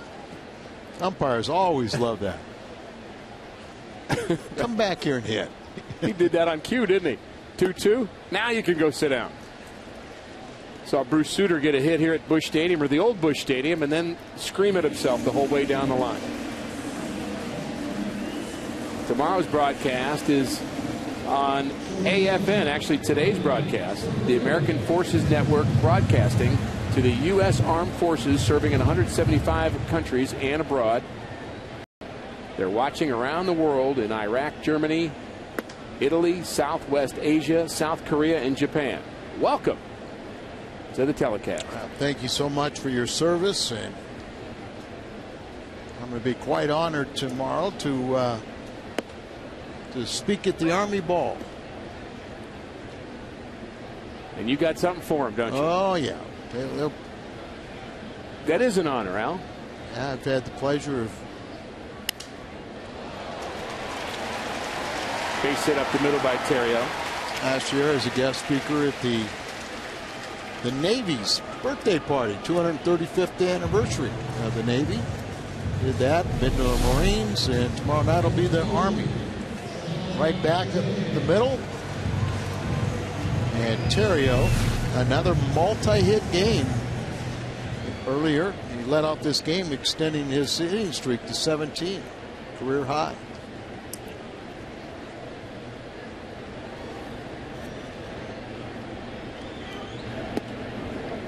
John Jay is 1-for-1 officially. He's also walked and had a sacrifice. Scored a run in the 5th inning. Average up to 342. Very quietly just keeps climbing too.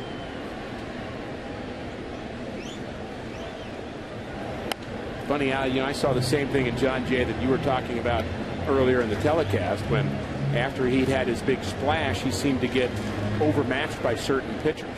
where you thought, okay, maybe he's regressed some, maybe he's not the guy we thought he was, but he sure has bounced back from that. Hit 300 his rookie season. Just constant adjustments. You know, this game now is scrutinized so much, you know, every game on videos, so if they can detect a little weakness or a spot where you can be pitched to, they'll find it, and then it's up to you to make the adjustment to handle that location. I think a little bit of that's going on with Daniel Descalzo right now. He has not been quite as good in the last week or so, although he has had a 5-hit homestand. He's still not, maybe he's overpowered by some of the nastier pitchers in the National League. Of course, a lot of people. Yeah, I was going to say that it's not uncommon. And whether you're a rookie or you're a veteran, that sometimes that happens. That is true. And then you can't figure out why a marginal or barely marginal hitter will sometimes have an ability to hit one of the most elite pitchers in the game, but nobody else can. The 2-2. Full count. Terrio will be running.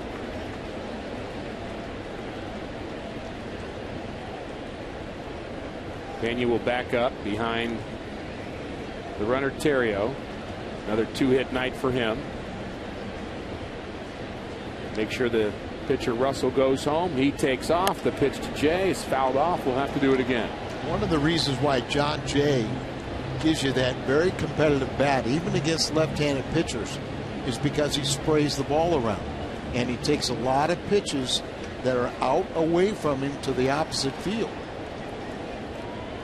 Front shoulder is so important for a pitcher, same as a hitter. Full count and strike 3. John Jay doesn't like the call, but James Russell is through the 6th. 6-1 is our score in St. Louis.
And 1 run in 6 innings of work. Albert Pujols with his 100th career home run here at Busch Stadium 3, and Lance Berkman also made a contribution. Full house here at Busch Stadium. Warm evening, but great baseball. The Cubs are in town. Great atmosphere, fun game, and Jaime is in command. Good curveball there. it just sounds so simplified, but the starting pitcher sets the tone. You saw that graphic, and Jaime out-pitching Dempster. That's the difference. It really is. And Al, a team that you'd have to say, in watching the games against the San Francisco Giants to begin this homestand, Cardinals did not look very good. I mean, I don't know how else to say it, but the team just looked like they weren't playing well, they weren't fielding well, not making a lot of errors necessarily, but just didn't look sharp. And there's a sharp play. Terrio to Pujols, he digs it out. Albert's had a very busy day over at first base. Well, Albert's couple gold gloves on his mantle and looking for a third. Nice scoop right there. Get that ball out in front. You can get a nice true hop, and Albert with a very soft hands, is very comfortable over there. How about in the series where your superstar Albert Pujols once again volunteers to go to third base to put a better lineup up? There's a base hit for Soto. He struck out twice, now singles up the middle. He was 2 for 2 off of Jaime coming into tonight's action, and coming off the disabled list, his timing is probably a little bit off. It was a good matchup. Oh boy, looking forward to that Sunday matchup with Zambrano and Chris Carpenter. Zambrano almost single-handedly sent the Cardinals into a tailspin in 2010 with his gem here at Busch Stadium after really being banished for a month or so by Lou Piniella. Yeah, that's right. We talked a little bit about it in the opening, how Cubs, their last 5 games against the Cardinals here at Busch Stadium, were 5-0 and just absolutely dominated Cardinals in every aspect of the game. But Cardinals came off that sweep in Cincinnati early September. Zambrano banished to the bullpen, making his first start, and he pitched a gem. And as you said, he had a little help from his teammates, but they swept that series against the Cardinals, and for all intents and purposes, the Cardinals season went right down the drain. What looked to be a perfect scenario for another postseason run for Tony La Russa. They never recovered from the Zambrano game. One of those guys on the Cubs that always seems to do damage to the Cardinals, not in action, and that's Aramis Ramirez. And between Soriano, Bird, Ramirez, Reed Johnson, Jeff Baker, I'd say Ramirez is the guy that has done the most damage against the Cardinals over the years, and he's the one that they sorely miss. He got hit in the face on a ground ball. He's trying to do a backhand play against the Astros. Brett Wallace hit a ball down the line and came up, hit him in the lip, and he had a laceration, and he's not in the lineup tonight. Not sure when he'll be back. He is not on the disabled list, so you'd have to believe he's at least available to pinch hit. Sure, kind of one of those injuries you miss a few days, but not long enough to stay on the DL or put on the DL. Peña takes strike 3. Strikeout number 8 for Jaime Garcia. And this one was looking.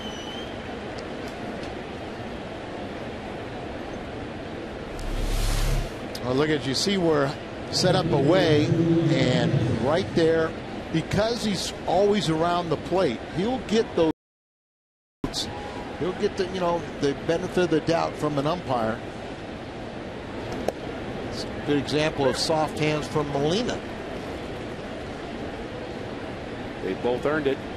Pitch count by innings. Only the 5th has been a bit of a labor-intensive inning for Garcia. Everything else has been very smooth. You'd like to be 12 to 15 pitches per inning, and what's amazing, and we've always I always thought 12 was the really a great standard. Duncan will say inside of 15, but now that they come out with that that stat about innings pitched per inning, I mean, is there anything they don't cover stat-wise? I don't think so. Ball hit well to right field. Berkman on the run and makes the play. Nice running grab by Lance Berkman to help out Jaime Garcia. Time to stretch. 6-1 Cardinals.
Bank of America, where ATM deposits are as easy as an infield fly. No deposit slip, no envelope with Bank of America, member FDIC.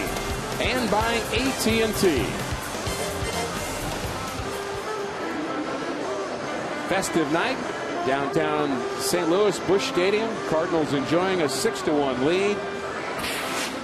And Albert Pujols will face the Cubs' third pitcher of the night, right-hander Rodrigo Lopez. And he is our Chevy dealer's call to the bullpen. It's only his second appearance. The first one was a start, and apparently 4 2/3 innings in that start.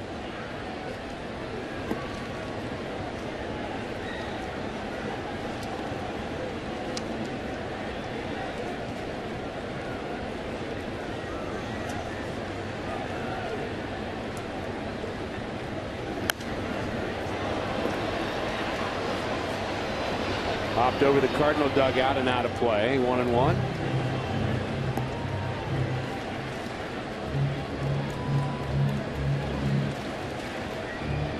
Cardinals are 265 and 108 all time. How about that 710 winning percentage? Yeah, that's pretty good. 4-4 this season. That just doesn't compute, does it? It does not. How about another one? I'm getting greedy. Let's start working on that second 100. I know we were talking about pitches per inning. I think, you know, I think when you're at like 14, you're right in the top. You average 14 pitches.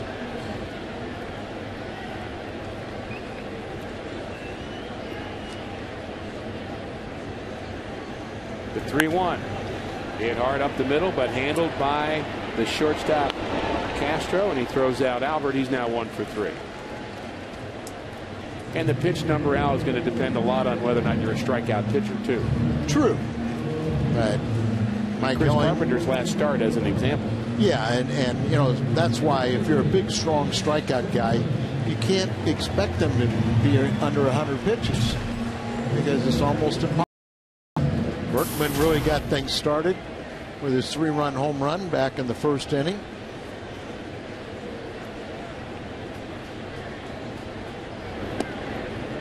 Strike one at the knees. Mike Helling was listening to an interview today about an author that wrote a book about Warren Spahn and Marichal. They both, through complete games, went 16 innings. And they're on a 4-man rotation, probably through batting practice in between.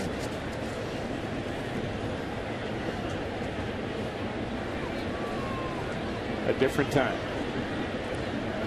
1-1 is fouled off. Lance Berkman ignited this crowd in inning number 1 with the swing of the bat. Home run number 12 off of Ryan Dempster.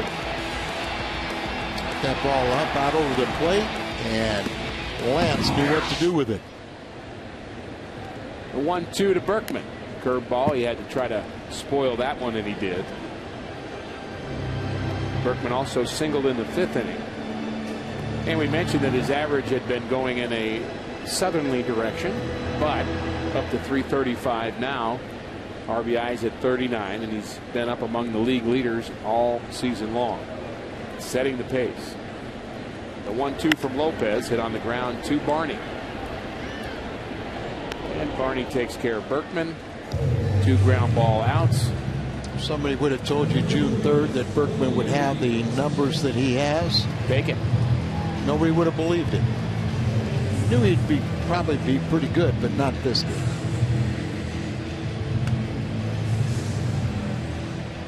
Jaime's only thrown 81 pitches tonight through his 7 innings of outstanding work, 2 hits allowed.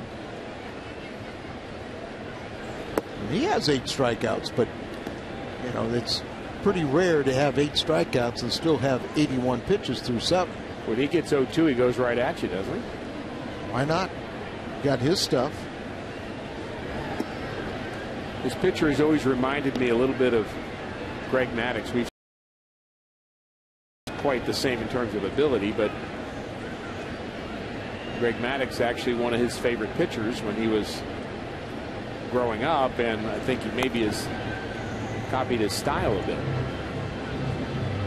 I see what you're talking about until he releases the ball. I would agree. The follow-through is different.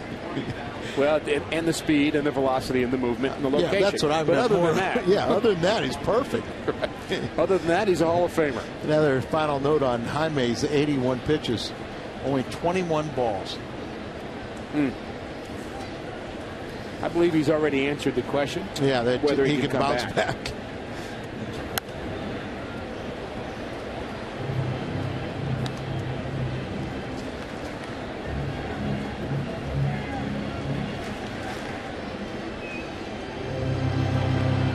Another side note to the 2 complete games by Warren Spahn at age 42 and Marichal at 25, throwing a complete game on both sides of a 16-inning affair. But how about, I played for Warren Spahn. He was the AAA manager of the Cardinals. And Del Crandall was also in the league. He was managing. And kind of as a stunt, they faced each other, you know. Yeah. I mean, this is when they'd already been retired both 12 years or so. And you would have thought these guys thought they were 18 out there still trying to compete. Bob Feller was always like that. You saw yeah. Bob Feller would throw batting practice as a kind of a charity thing, and he would go around to minor league ballparks and throw, and you could say he'd still throw 90. And I still remember Steve Braun was one of our players in AAA. You told me the story. It's great. He dressed up, he put his street clothes on, went out and pretended he was just kind of with the group of fans and hit a line drive off his kneecap. There's a line drive to the right fielder. Cardinals strand a runner. We're through 7. Good news so far.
And the fan ticket marketplace of the St. Louis Cardinals. Happy birthday to Pat Wittenberg from Chesterfield, Missouri. Pat's celebrating her 81st birthday. Happy birthday, Pat, and thanks for being part of Cardinal Nation. Tyler Green takes over at second base, and Skip Schumacher moves to right field. Green will hit in the 4th spot, and Garcia out for the 8th inning. Great words to say if you're Dave Duncan. Great words to hear if you're Dave Duncan. Garcia out for the 8th inning. Very much so. Cardinals at times this year have been so good at going deep. Their starters going deep, trying to find innings for the bullpen. Then we've had this little rut where the starters were not going deep. Your bullpen gets overworked. But right now it's a perfect combination. A great starting effort, a lot of good offense. Popped up. Could be out of play. Molina gives chase.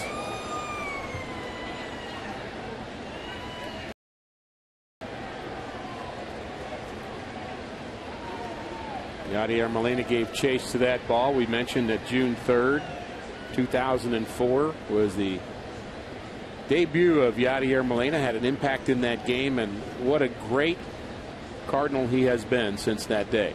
He has developed into not only a great catcher, but very, very potent with the bat, all-star, gold glove, you name it. Well, Molina's batting .324, up amongst the league leaders now. He's already won 3 gold gloves, and he probably won 2 or 3 of them before they gave him his first. But he was the best catcher in the National League almost immediately. And boy, you're right about that. It says something about, remember, he replaced catcher in his own right. Line drive to left. John Jay makes the play. Wow. Great jump, great hands. The athleticism of John Jay to start the 8th. Wow, that was a fun play. Coming off the bat of the left-handed hitter, is going to kind of slice back to him a little bit. Took a couple steps to his left, then he kind of located it and reaches up in the last second and hauls it in. Surprised him as that ball took off a little bit, but the tough play, those line drives coming right at you, got to get a little bit to the side, and then you can see the height and make the judgment to where and how to catch it. Nice stop by Green, and the throw not in time. Nice play by Tyler Green, and old-fashioned throw there like a turf throw. But he did that by design, throwing it so far out from Albert that he get a true hop. But DJ has a good speed.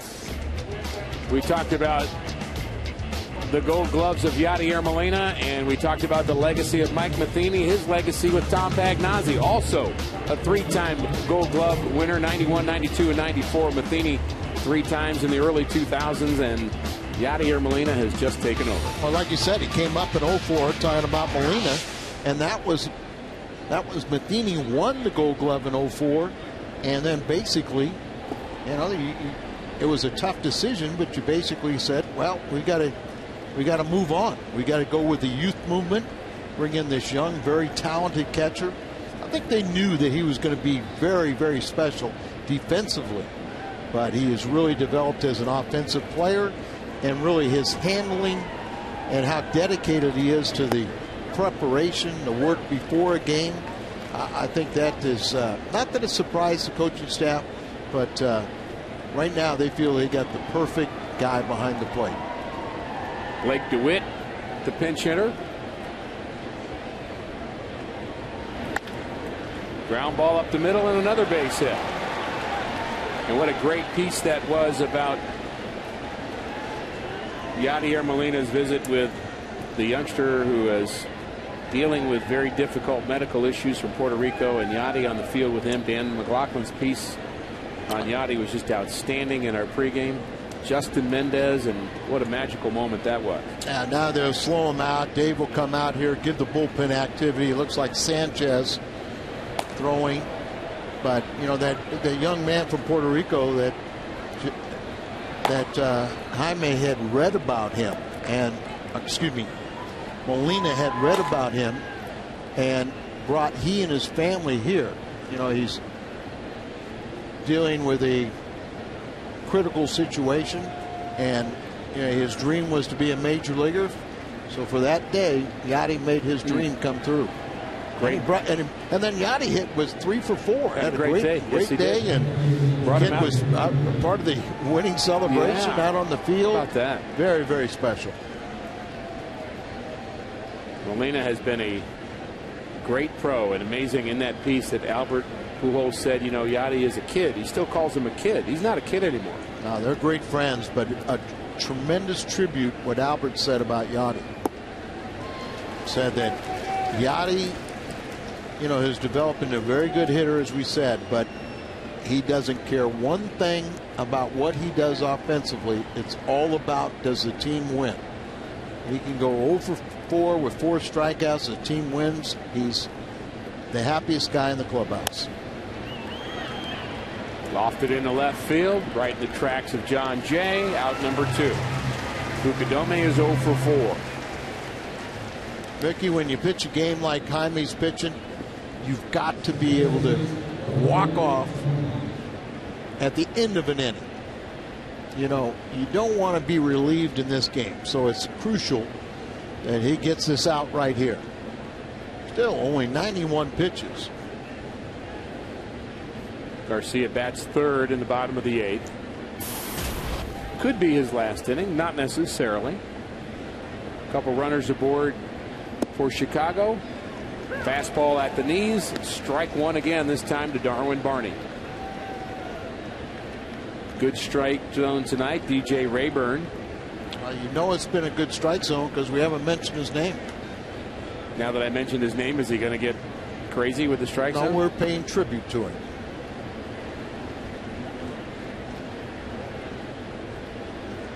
Jaime doesn't like that rosin bag, but sure does like the mound dirt. Did you like that texture? Dirt on a baseball? No. Yeah, me neither. I wasn't crazy about the rosin bag. Nice going. Al, you weren't crazy about the rosin bag, but you sure were crazy. Fly out to center. Garcia, as Al said, gets to walk off the mound after 8 innings of work.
Of the St. Louis Cardinals, it may not be reproduced or retransmitted in any form, and the accounts and descriptions of this game may not be disseminated without the express written consent of the St. Louis Cardinals.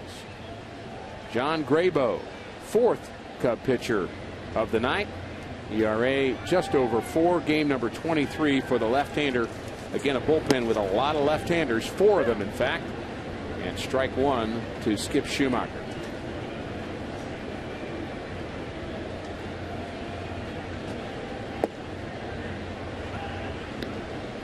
And 1.5 ERA in his first 12 outings at Wrigley Field, Graybo.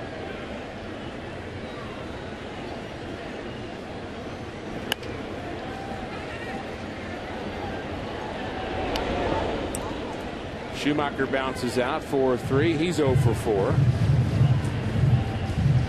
Daniel Descalzo will take his turn, and Alan Craig in the on-deck circle will bat for Jaime Garcia. So his night is through. So at the end of the inning, Tony met him into the dugout with a handshake. So not surprising to me after he allowed the 1 run that you give an inning to the bullpen. Lazy fly ball to center, handled by Colvin, and quite a contrast for Garcia from his last start on Saturday in Colorado. That was just such a rough outing. 3 1/3 innings, 11 earned runs. Did have 6 strikeouts in that game, and that's about the only positive you can say. I think he gave up 12 runs for the season prior to that last start, so his ERA more than doubled. But he showed you how well he's pitched all season long, discounting that last start tonight. And here's another guy that has really seized the opportunity. Injuries have given Alan Craig more playing time, and he has really responded. Last 2 weeks, he has the highest average in the National League, Alan Craig, at .469. Strike 1 to Craig. 2 for 7 off the bench. His pinch hit home run off of Tim Lincecum was one of the big thrills of this season so far. That's right. You mentioned the National League best, .465 average since May 19th. Unfortunately, that was a thrill, Al, that came in a loss. Right. Well, at the time, it gave us all a thrill. Nothing thrilling about this fly ball to right field. Little meeting between Colvin and the right fielder, Fukudome. Sanchez next.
On the post-game edition of Missouri Lottery Cardinals Live, Pat Paris and Rick Horton will be at the Stadium Sports Bar and Grill at Lumiere Place. Jaime's Friday Night Magic, Albert's Historic Blast, and somebody's going home with a hungo tonight. Eduardo Sanchez on to pitch for the Cards, and we go back to the booth and back to Rick and Al, guys. Thank you, Jim Hayes. Rick Horton with Al Roboski and Eduardo Sanchez, the very electric right-handed reliever, the rookie for the Cardinals, takes over for the 9th inning. Outstanding work by Jaime Garcia. 8 solid innings, 1 run, 1 walk, and 8 strikeouts. Sanchez has been pretty good himself. He really has been. You know, he's just appearing for the 20th time. He was recalled on April the 13th. The only thing I worry about, are you going to wear out Sanchez and Salas? And it's time to visit and revisit our 5 and 55, Terrio, Rasmus, Berkman, Castro, and Pena. Well, we wanted to see Terrio extend his hitting streak. He did so.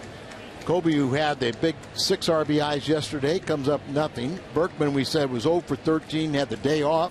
We thought his battery was recharged. He's got 2 hits and a big 3-run home run in the first. We talked about how Castro has hit the Cardinals well, but not in this ballpark. And Pena was just 2 for 40 off of left-handed pitchers. Garcia very tough on left-handers. And when Sanchez is right, he's tough on anybody. The good, strong fastball. He's got that very sharp breaking ball. They'll face the middle of the order, Starlin Castro.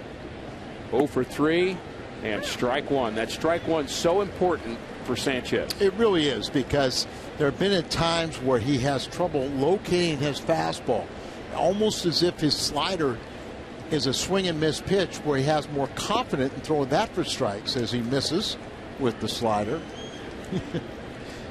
On cue, right? Absolutely. Average down a couple points to 309. Swing and a miss. There's this swing and miss slider. You know, Castro, Al, had such a good rookie season. He hit 300, as did John Jay. Tough to be the third batter in an order your second year in the big leagues and be asked to carry the offense. Well, I think that's, you know, kind of an indication with missing all the big bats with injury. Here's a kid that you see at the beginning of the order and now having to bat third. And how about, and you know, playing a tough, demanding position as shortstop also. He was just absolutely carved up. That slider right there, he tried to swing when it was in the catcher's glove. That was nasty. Way late on that. That's the great slider of Eduardo Sanchez. Now will face Giovanni Soto, is 1 for 3. He singled in the 7th inning. One of just 4 Cub hits on the night. This whole race is going to be great all summer long. Not just this rivalry with the Cubs, Al, but only one team in baseball is more than 10 games out right now. A lot of close races. Sure. The National League West. And I think too that, you know, if the Cubs can get their guys off the DL, they're not a bad team. Healthy, they shouldn't be a bad team. They should be, you know, make a statement, and more so than just a spoiler. You know, I thought it'd be a 4-team race. The Pirates are surprising people, but I think everyone thought that the Cubs would be better. And you know, because of the injuries, you know, it's not fair to say that they're not playing to their level. They just, Mike Guadi just doesn't have the regulars out there, or the team that he projected. Hard to win without your horses. There's a long one to center field. Rasmus is going to run it down though in the warning track, and the Cardinals just 1 out away. Our Budweiser player of the game, not hard to pick, Jaime Garcia. You look at that line and how nice it is, but in your back of your mind, you're looking for perfection, and you go, I walked one, and that guy comes around to score. That's one of the things that you got to do a little critique of yourself. Cardinal fans love it when there's an opportunity to beat the Cubs. On their feet, 40,419, 90+ degrees, and they've loved every minute of it, and I think we've turned a Cub fan. He's a wannabe. Is it okay for me to clap, Mom? He's a wannabe Cardinal fan. Oh, that's He's great. Wearing red. He thought that C was for Cardinals. Sanchez 1 out away. We're also seeing at times where the 27th out has been a bit elusive for Sanchez. Finish the job. 1-0 pitch hit on the right side. Base hit for Carlos Pena. His first hit of the night.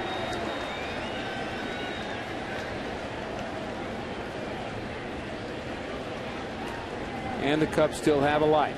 Do you have a little concern that Sanchez and Salas will break down or wear out over the course of the year? Well, and you know, it is maybe better, Al, that there's 2 of them. I think that's a good thing because they can maybe take the pressure off each other. Lou Montañez bats with 2 outs. Jaime goes 8 innings. You got a 5-run lead. Sanchez hadn't pitched since June the 1st, but they have really been active. And Sanchez in particular is kind of a all or nothing guy. He's just a 100% guy. He's not really picking and flipping up pitches, he's just, I mean, he is 100% max effort guy. Yeah, and I like the aspect that it really does appear that he has that elasticity, the rubber arm, right, to where he can come back night after night.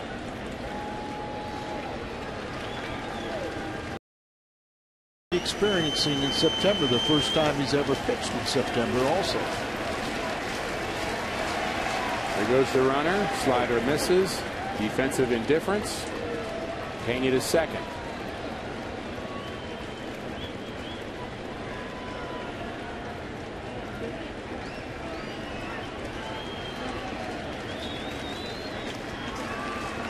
Two one. Right down central. 2-2. One strike away. Garcia hoping to go 6-1. Watching, hoping.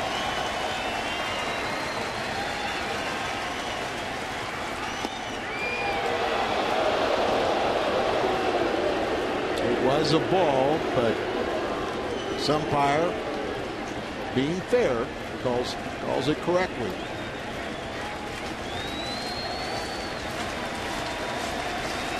Cubs down to their last strike. The 3-2. Popped into center field. In comes Rasmus. Cardinals win. Garcia does indeed go to 6-1.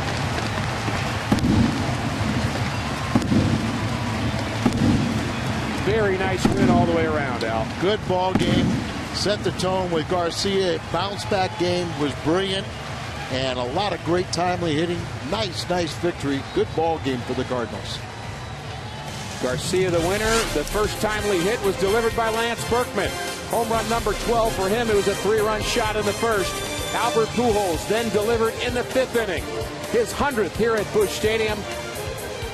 Jaime Garcia on the mound for the Redbirds was outstanding. 8 strikeouts, low pitch count, and a great comeback for Garcia.